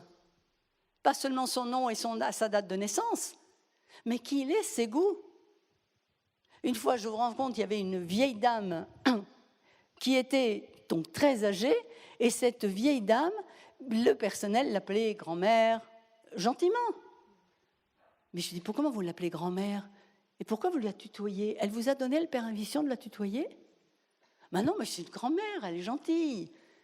Et alors, on a commencé à parler avec cette dame. Et alors, elle commence à raconter, elle dit, mais j'ai été au Cap Nord. Alors, les employés qui étaient là, oh, les grand-mères, arrêtent de raconter des salades. Cette dame avait été effectivement en bicyclette au Cap Nord. Mais tout le monde ridiculisait parce qu'elle avait, je ne sais pas quel âge, 90 ans. Et elle était en plus la première diplômée en pharmacie d'Italie. Et personne ne le savait. Donc, comment est-ce qu'on peut aider quelqu'un si on ne le connaît pas? Si on ne s'intéresse pas de sa vie, de son histoire? Quelle a été son histoire? Qu'est-ce qu'il a écrit dans sa vie? Ses victoires et ses erreurs, etc. Voilà ce que peut être un véritable accompagnement. Et pourquoi il vaut mieux poser une question à un enfant sur quelle est son opinion plutôt que de lui dire ce qu'il devrait penser, ce qui est bien sûr bien plus économique. Alors, on peut venir aussi, parce que le temps avance, à un moment où on élargit cet échange avec Amanda à toute la salle. Je vous propose, parce que voilà, ça vous permettra, vous écoutez ça, peut-être ça rappelle un écho pour vous, ça rappelle une expérience qui vous interroge, ou ça vous fait venir une question à la tête, et peut-être que Amanda, si on lui pose la question, aura la réponse ou un éclairage. On va voir, c'est pas sûr. Ou éventuellement Jeanne-Yvonne ou moi-même. Alors, je vous propose cet exercice difficile parce que la salle, vue d'ici, vous n'imaginez pas de combien elle est profonde. Donc, de voir si éventuellement vous voudriez, en prenant la parole, en vous levant peut-être parce qu'on saura où vous êtes, si vous vouliez élargir cet échange que nous avons à une préoccupation qui est la vôtre. Et voilà, peut-être ça se fait, je ne vois pas du tout. Et s'il y a un micro qui peut vous être passé pour ça. Sinon, il faudrait que vous veniez jusqu'ici pour pouvoir le dire. Monsieur, il y a 2 micros, un qui va être en bas de salle et un pour vous. D'accord, très bien. Et j'ai cru voir des mains se lever. Il y en a déjà, je crois. Allez-y, je crois, madame, vous avez... Voilà, c'est assez difficile de... Merci à ceux qui portent les micros de nous aider à identifier ceux qui l'ont et prenez la parole. À vous. Bonsoir. Donc je souhaitais intervenir sur 2 idées, mais que je souhaitais exposer différemment. Donc la première, c'est que pour moi et pour beaucoup de personnes, la mort, ça fait partie de la vie. Et comme on a essayé de gérer sa vie de façon intéressante, on aspire aussi de plus en plus à gérer sa mort au crépuscule, donc de ne pas se laisser aller, de ne pas subir une déchéance malheureusement qu'on constate souvent dans des EHPAD. Alors bien sûr, il y a la loi Leonetti sur les soins palliatifs, mais il y a très peu d'organismes qui sont habilités actuellement à prodiguer ces soins palliatifs, beaucoup trop peu. Voilà, donc je voulais savoir comment on peut évoluer dans ce sens-là, peut-être rattraper le retard que la France a par rapport à la Belgique, la Suisse, etc., qui ne sont pas des pays de droits de l'homme spécialement, mais nous, on a quand même cette réputation à défendre. Et je crois qu'avec la Convention citoyenne, on a peut-être à aller vers une loi modernisée pour la fin de vie.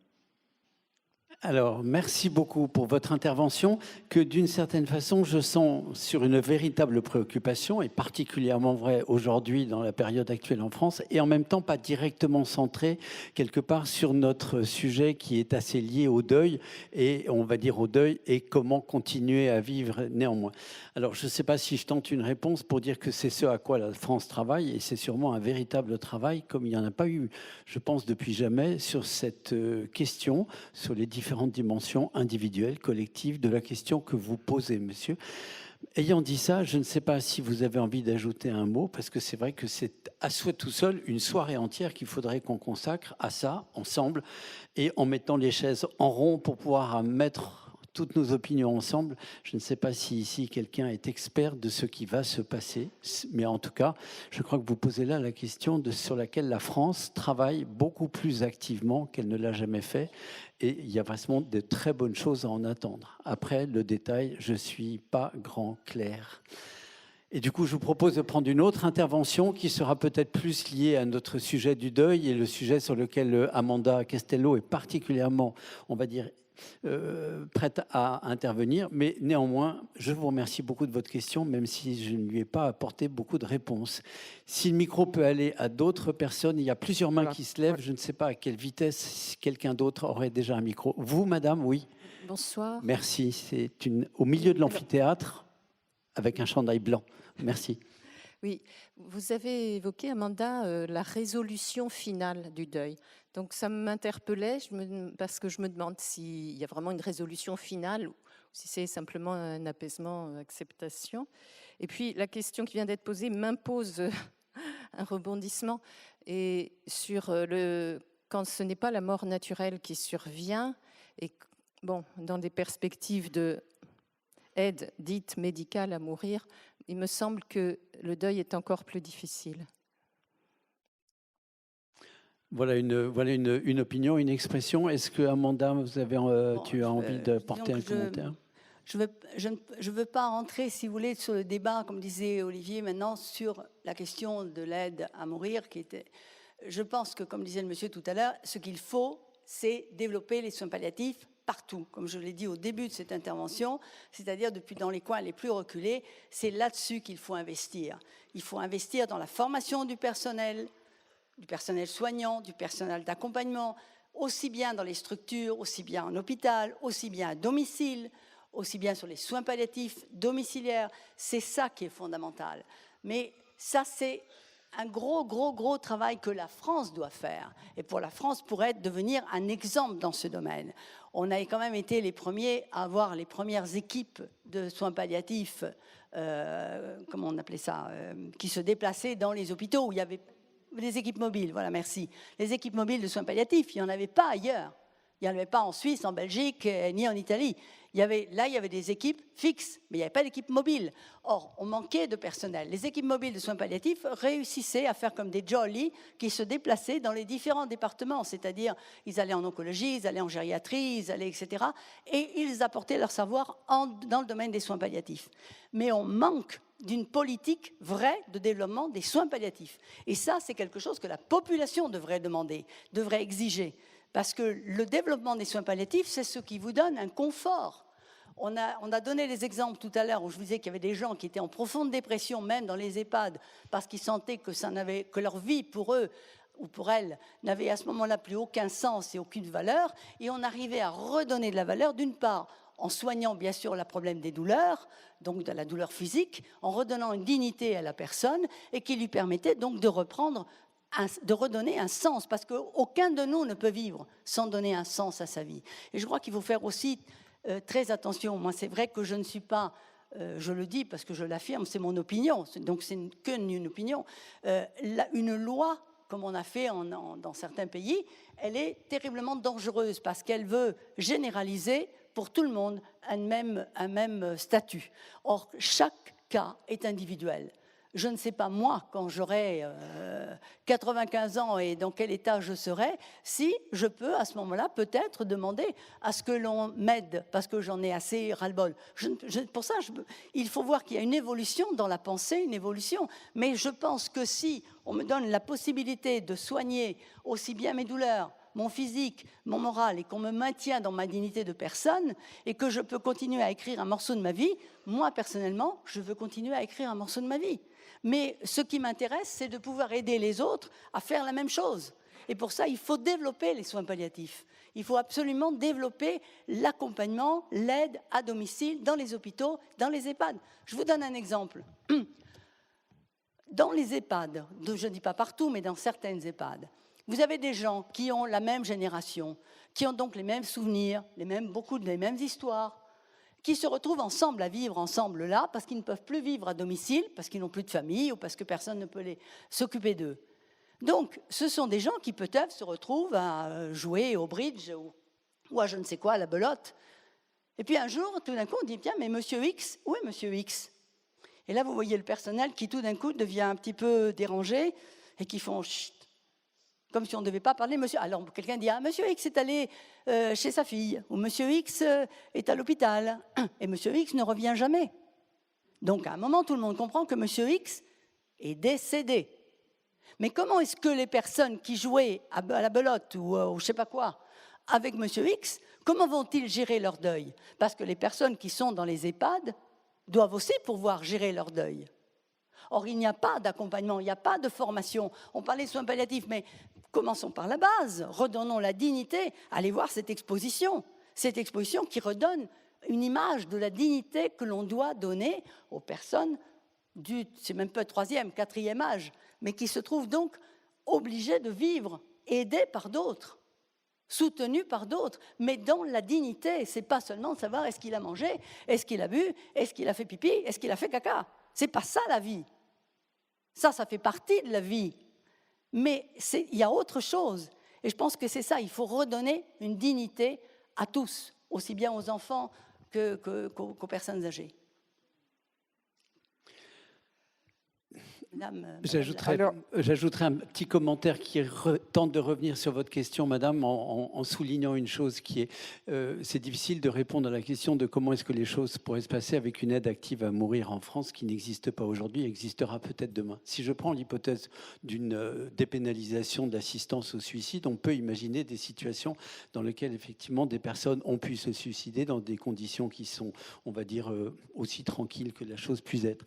Ça peut poser la question de dire, et pour ceux qui restent, qu'est-ce qui se passe? Et c'est trop tôt pour le dire, nous ne savons pas. En revanche, ce que l'on peut savoir, et ça parce que c'est déjà vécu dans beaucoup de circonstances, c'est que lorsqu'il y a une mort par suicide, c'est pour ceux qui restent, la famille, le proche, etc., ça peut enclencher des processus de deuil particulièrement difficiles parce qu'il se joue la question de la culpabilité, parce qu'il se joue différentes choses, que c'est pas avouable, parce qu'au fond, on n'a pas envie de dire que celui qui est plus là, il s'est suicidé, etc.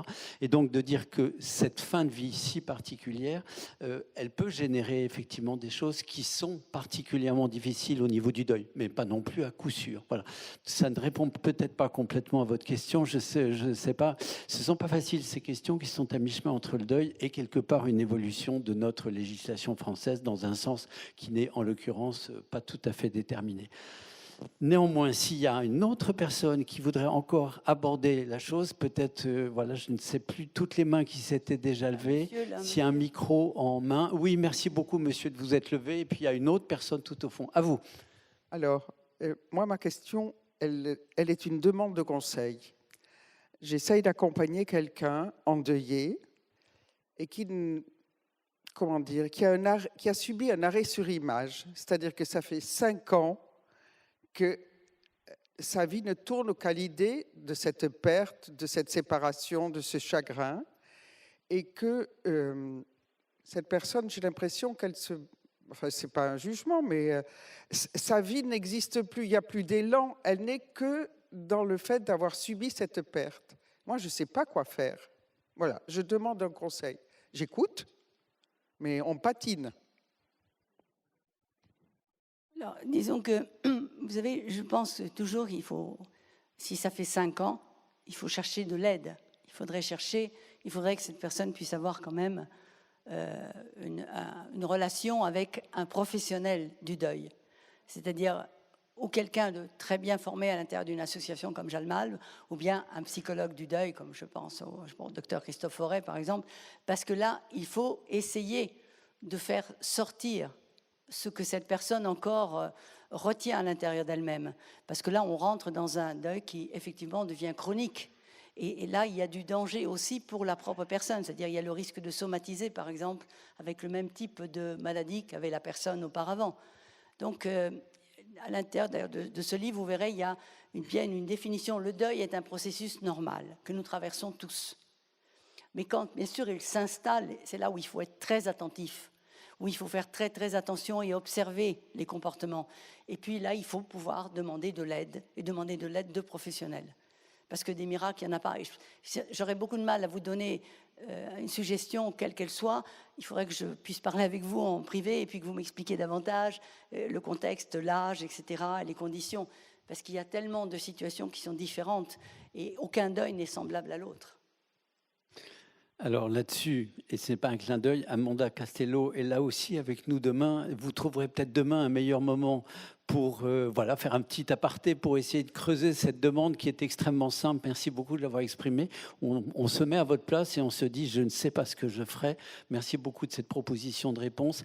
Ce que je veux dire là par là, c'est que ce n'est pas ce soir que vous allez pouvoir le faire à la sortie, parce que c'est peut-être un moment où Amanda va être prise pour signer son livre à une ou deux personnes et elle n'aura pas la disponibilité de vous écouter à fond sur qu'est-ce qui fait que cette personne est aussi bloquée et vous ainsi aussi interpellé sur qu'est-ce que je peux faire. En tout cas, merci beaucoup de la question qui est En troisième plage, là. Avec tant de simplicité pour dire que vous êtes démunis devant ces 5 ans de blocage de la personne bloquée. Merci, c'est vous qui voyez où est le micro. Alors, c'est carrément à 50 mètres dans l'avant-dernier rang. À vous, monsieur. Oui, merci. Vous avez, au début de votre intervention, insisté sur l'importance du corps, de voir, de toucher éventuellement le corps. Quelle est l'incidence sur le deuil du deuil fait face aux personnes de votre famille qui ont fait don de leur corps à la science, le corps étant, si mes renseignements sont exacts, immédiatement enlevé à la vue de la famille et des proches? Quelle est l'incidence sur le deuil? Bien, écoutez, si l'accord a été pris entre la personne et sa famille, c'est-à-dire que si la personne qui savait qu'elle allait mourir a décidé qu'elle voulait donner son corps à la science pour ces raisons qu'elle avait, et que ça a été un avis qui a été partagé avec les autres membres de la famille, c'est quelque chose qui ne devrait pas créer un obstacle en plus de ceux qui existent déjà en tant qu'un deuil, disons, normal sur la base d'un corps que l'on doit porter ou à faire un processus de crémation ou bien un processus d'enterrement traditionnel. Rappelez-vous, par exemple, votre question, monsieur, me permet de rebondir sur ce qui s'est passé durant le Covid, où là, il y a eu des deuils qui sont encore aujourd'hui bloqués parce que la personne a été emmenée, alors qu'elle était encore vivante, bien sûr, et donc soi-disant malade, affectée par le virus, et que l'on n'a plus jamais revue.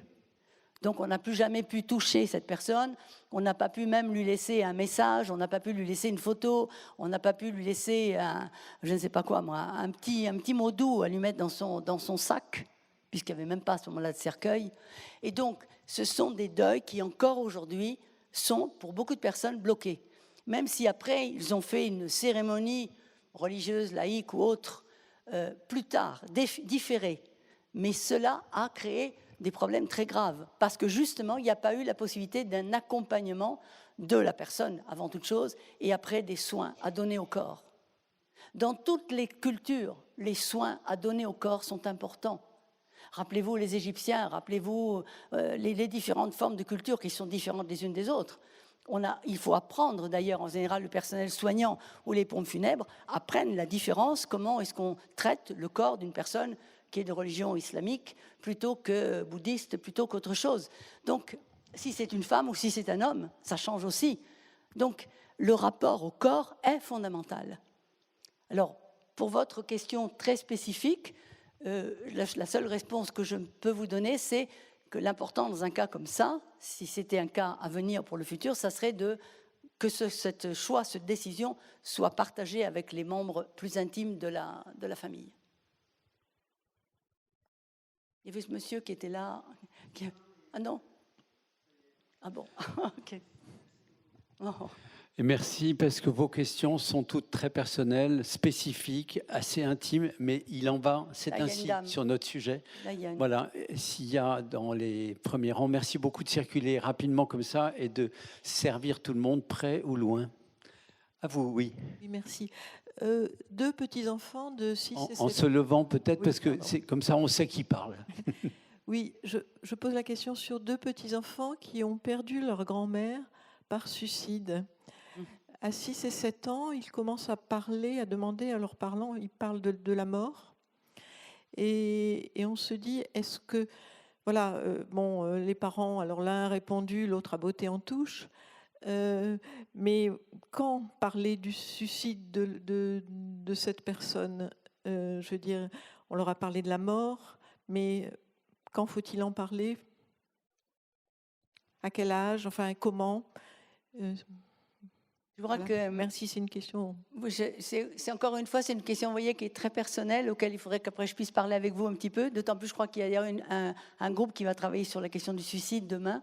Tout à fait. Et donc, ça serait peut-être l'occasion aussi d'affronter cette question.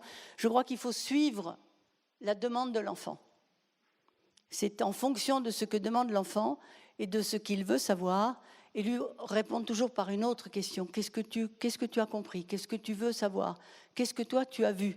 Quelle est ton opinion de ce qu'il sait déjà également?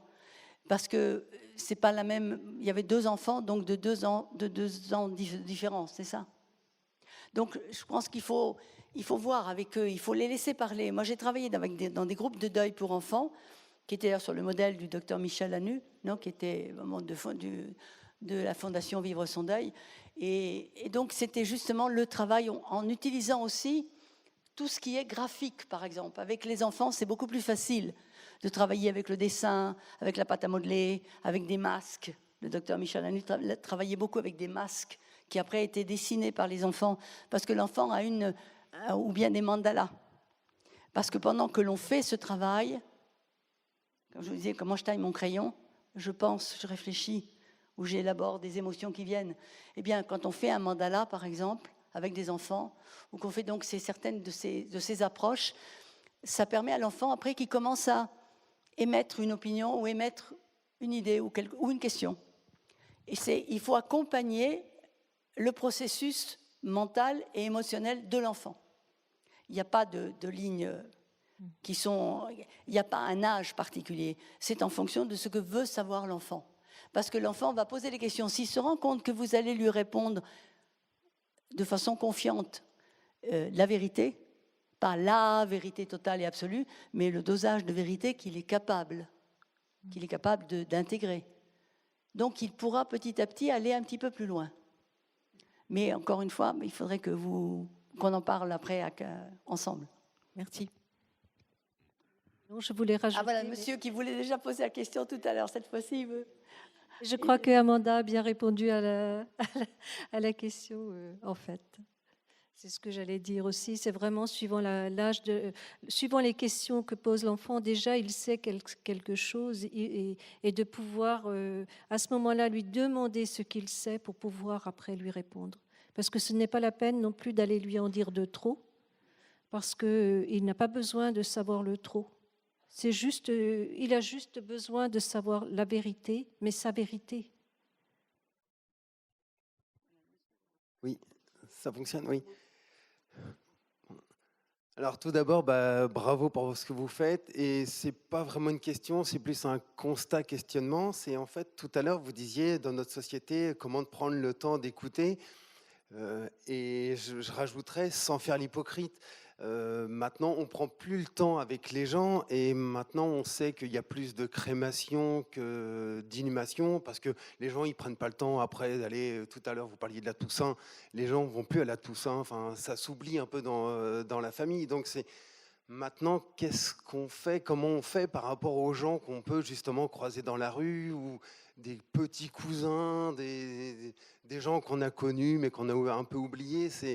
Je veux pas faire, enfin, je me pose la question, mais on peut tous se poser la question sans vouloir être hypocrite en fait.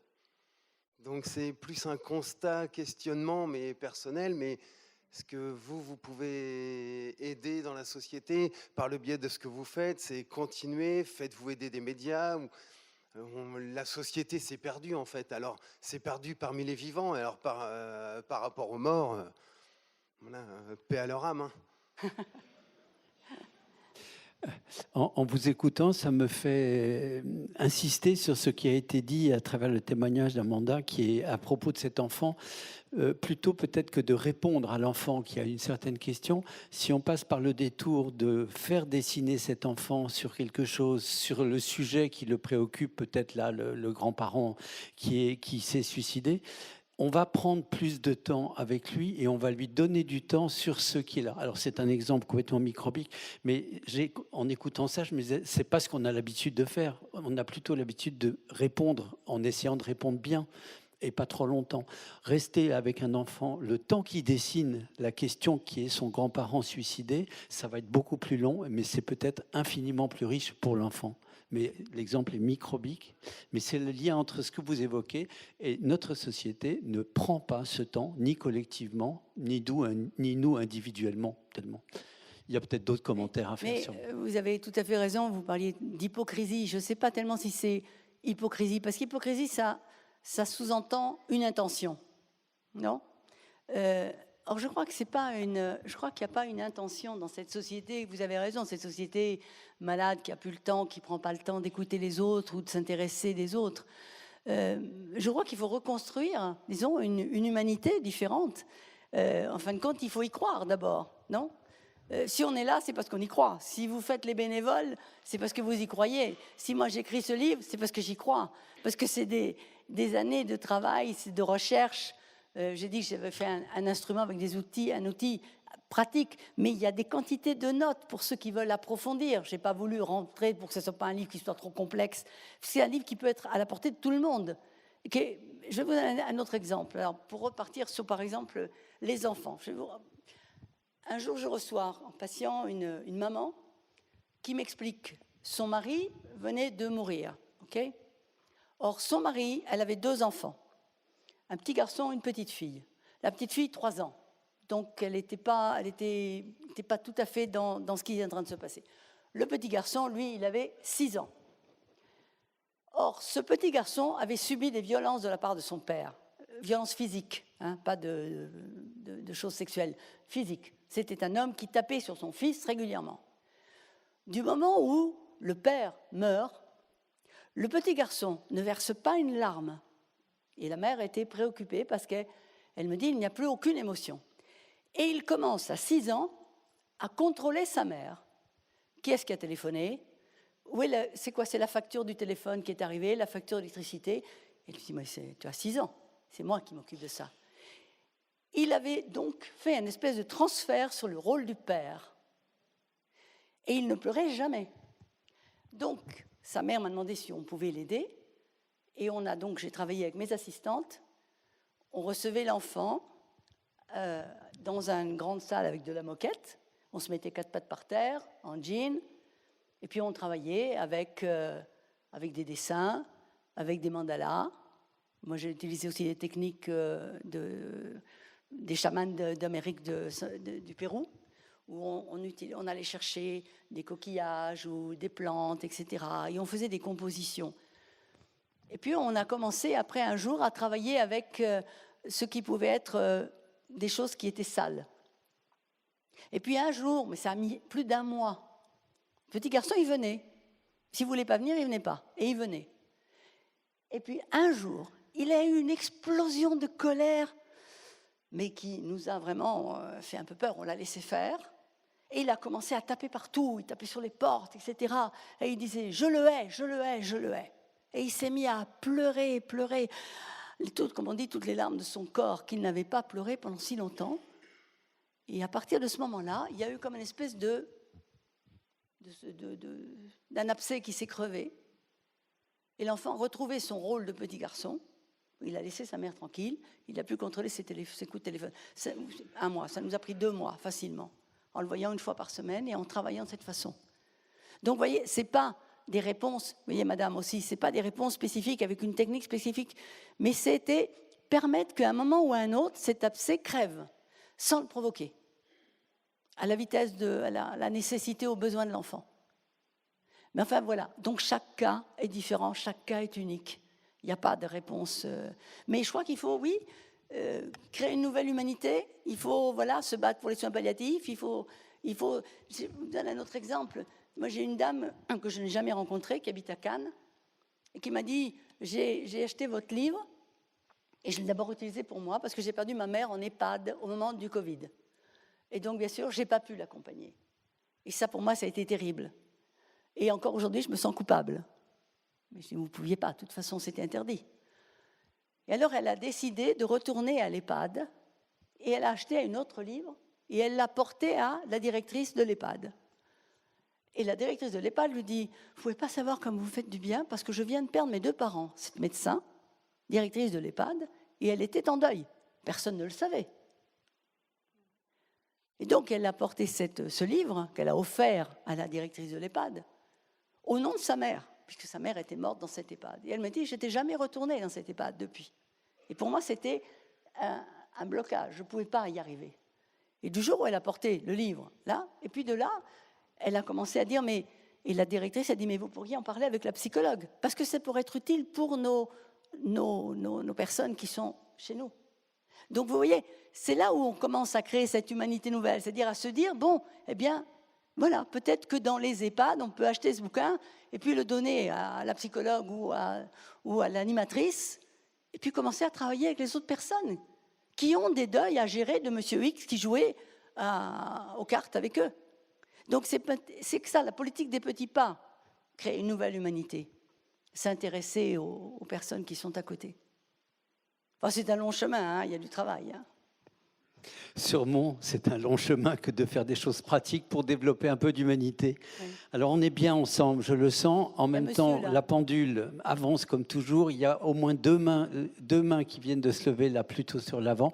Si le micro peut aller vers vous, relevez la main pour qu'on vous voit bien, parce qu'on avance inexorablement vers le moment où il faudra qu'on arrête, simplement parce qu'on ne va pas y passer non plus la nuit et que passer 10h30... Bonsoir Amanda, j'ai une question qui s'est posée lors de nos groupes de parole, à savoir, faut-il l'autorisation parentale pour accompagner un adolescent endeuillé ?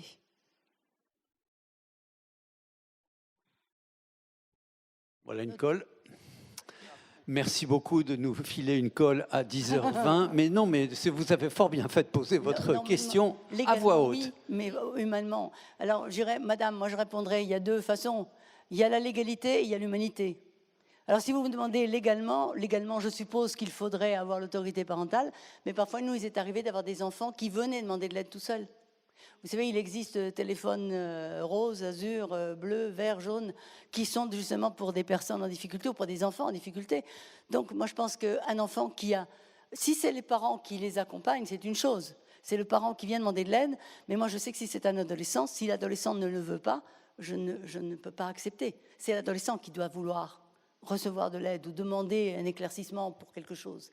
Mais humainement, je n'ai pas besoin qu'on me donne un texte de loi pour aider quelqu'un. Enfin.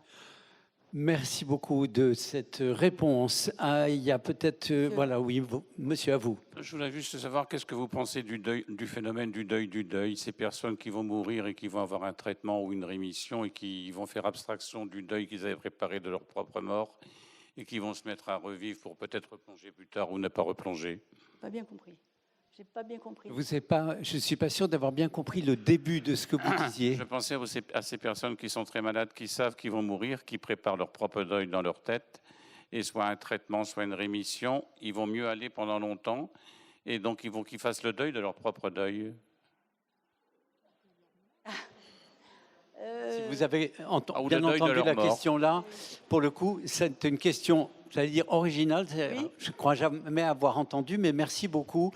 Il leur faudrait faire le deuil du deuil qu'ils ont imaginé qui serait le leur. Vous savez, je crois, monsieur, je crois que la vie a une telle force et énergie que la personne qui, oui, s'est préparée et à faire son propre deuil, parce que je crois que c'est ça aussi, c'est très très important, c'est aider, parce que la personne, il y a le deuil personnel, on devrait pouvoir justement aider cette personne à se préparer. Puis tout d'un coup, vous dites justement, bon, il y a un nouveau traitement, il y a une rémission, et la personne va mieux.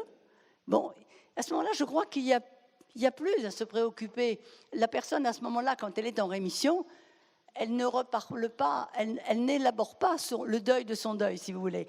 Elle est tellement heureuse d'être en rémission et de pouvoir reprendre un projet de vie que je crois que le projet, à moins que ce soit quelqu'un de très spécifique que vous connaissiez, et que là, il y a besoin qu'on en parle à 4 directement, mais je pense que quand on est de nouveau dans un processus de vie et dans une projectualisation de son existence, ben, ce qui est passé est passé. C'est comme quand vous avez eu un cancer. Vous avez eu un cancer, et puis vous vous prépariez parce que vous pensiez que, et puis tout d'un coup, ben, ça va bien, puis ça va mieux, et puis vous vous rendez compte ben, qu'il n'y en a plus. Ben, vous n'allez pas repenser à oh mon Dieu, comme j'étais mal à ce moment-là. Sinon, ben, il faut vous faire aider par un psy, parce que là, il y a une espèce d'autocommisération. Mais non, vous êtes tellement heureux de vivre et de recommencer à avoir des projets que je crois que, enfin, à mon avis, le problème là, il disparaît avec l'envie de vivre. Alors, peut-être une dernière ou une avant-dernière interrogation ou sollicitation intellectuelle que vous auriez envie de partager avec tout le monde et avec Amanda Castello. Oui, madame, madame ou monsieur, je ne sais pas. En tout cas, il y a bien une main qui s'est levée à 7-8 rangées. Merci beaucoup pour le micro qui circule si vite. Voilà, relevez la main, on vous voit bien. Et si vous restez debout, vous pourrez parler. Et puis, après, il y a quelqu'un tout au fond aussi. À vous, madame, au premier rang, et après à vous. Ah oui. Bonsoir, Jacqueline, je suis accompagnante en soins palliatifs et je réagis à vos propos, à tous les deux tout à l'heure, quand vous disiez qu'un patient qui fait le choix de partir dans un autre pays pour choisir de finir sa vie, il n'y a pas que cela, il y a des gens aussi en France très malades qui arrivent au bout du bout. Et quand ils demandent à ce qu'on ne les force plus à manger, par exemple, quand ils demandent à ce que ça s'arrête parce qu'ils n'en peuvent plus, eh bien, il n'y a pas à se sentir de culpabilité, parce que c'est aussi respecter, je crois, la dignité de ces personnes malades qui demandent à ne plus être nourries, qui demandent à partir. Et il ne faut pas, à mon sens, on ne peut pas se culpabiliser de cela. Et c'est vrai que c'est extrêmement douloureux que d'accepter le choix de quelqu'un qu'on aime, quand ce choix-là tend vers la mort, mais c'est aussi laisser sa dignité à la personne qui est extrêmement malade, en fin de vie. C'est aussi ça, accompagner, et c'est aussi ça, faire ses premiers pas vers le deuil. Enfin, je pense. Donc, pour moi, il ne faut pas trop culpabiliser, à mon sens, dans ces cas-là. Voilà, ce n'était pas une question, mais c'était une remarque. Je crois que vous avez raison, madame, parce que vous touchez aussi ce qui est l'acharnement thérapeutique. Hein, vous touchez l'acharnement thérapeutique contre lequel nous sommes bien sûr absolument contraires. Donc, je pense que effectivement, une personne qui choisit de se laisser aller, c'est aussi son droit. C'est pas la même chose que d'accéder que de la tuer, disons. Enfin, d'accéder à son désir de mort. Et c'est sûrement la situation d'un certain nombre de personnes âgées qui se laissent, je ne sais pas comment le dire, dépérir en fait d'une certaine façon, et ça qui n'ont plus envie, oui. Voilà, vous savez, ça se passe effectivement. Je voudrais juste compléter peut-être.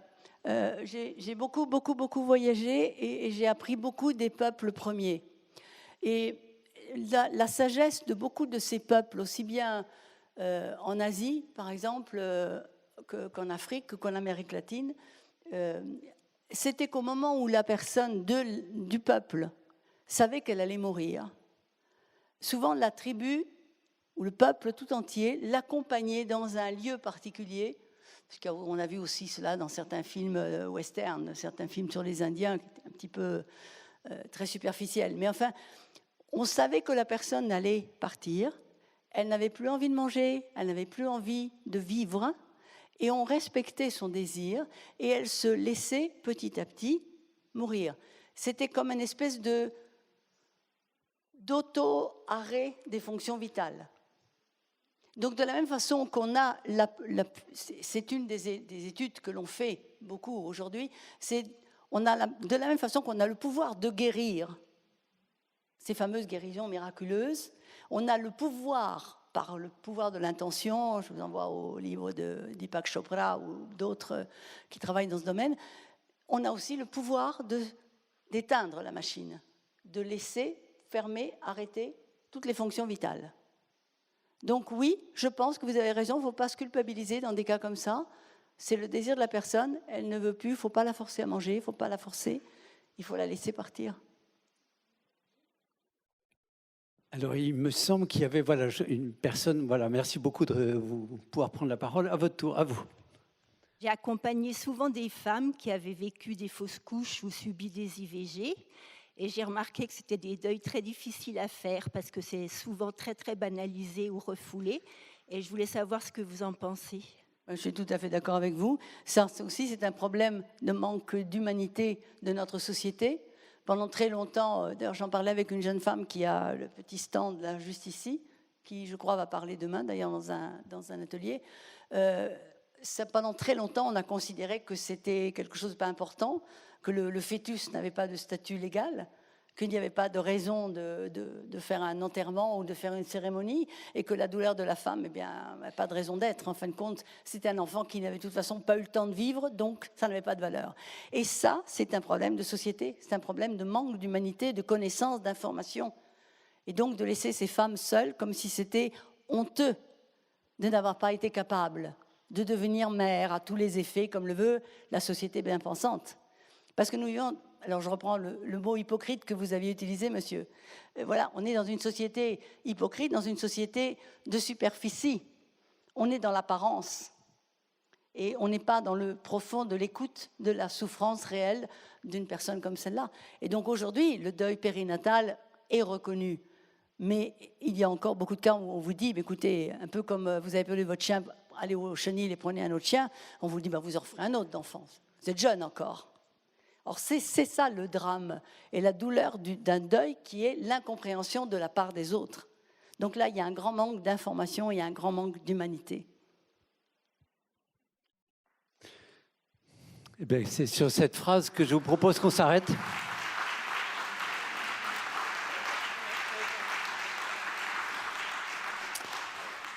Merci beaucoup à vous tous qui étiez là à écouter et là pour la qualité et la précision des interventions que vous avez bien voulu faire. Merci à Jeanne-Yvonne Faller, merci à Amanda Castello. On peut continuer, si vous voulez, du côté de la librairie parce que ça vaut le coup d'aller regarder ce bouquin qui parle de choses pratiques sur ce sujet. Et je vous souhaite une bonne fin de soirée. À demain pour ceux qui continuent au congrès. Alors moi, je voudrais remercier Amanda, remercier Olivier. Et puis, dans mon discours d'ouverture, si vous voulez, j'ai complètement oublié de remercier Bruno et Christophe des PFG qui nous ont beaucoup aidés et soutenus pour la préparation de ce congrès. Merci à vous.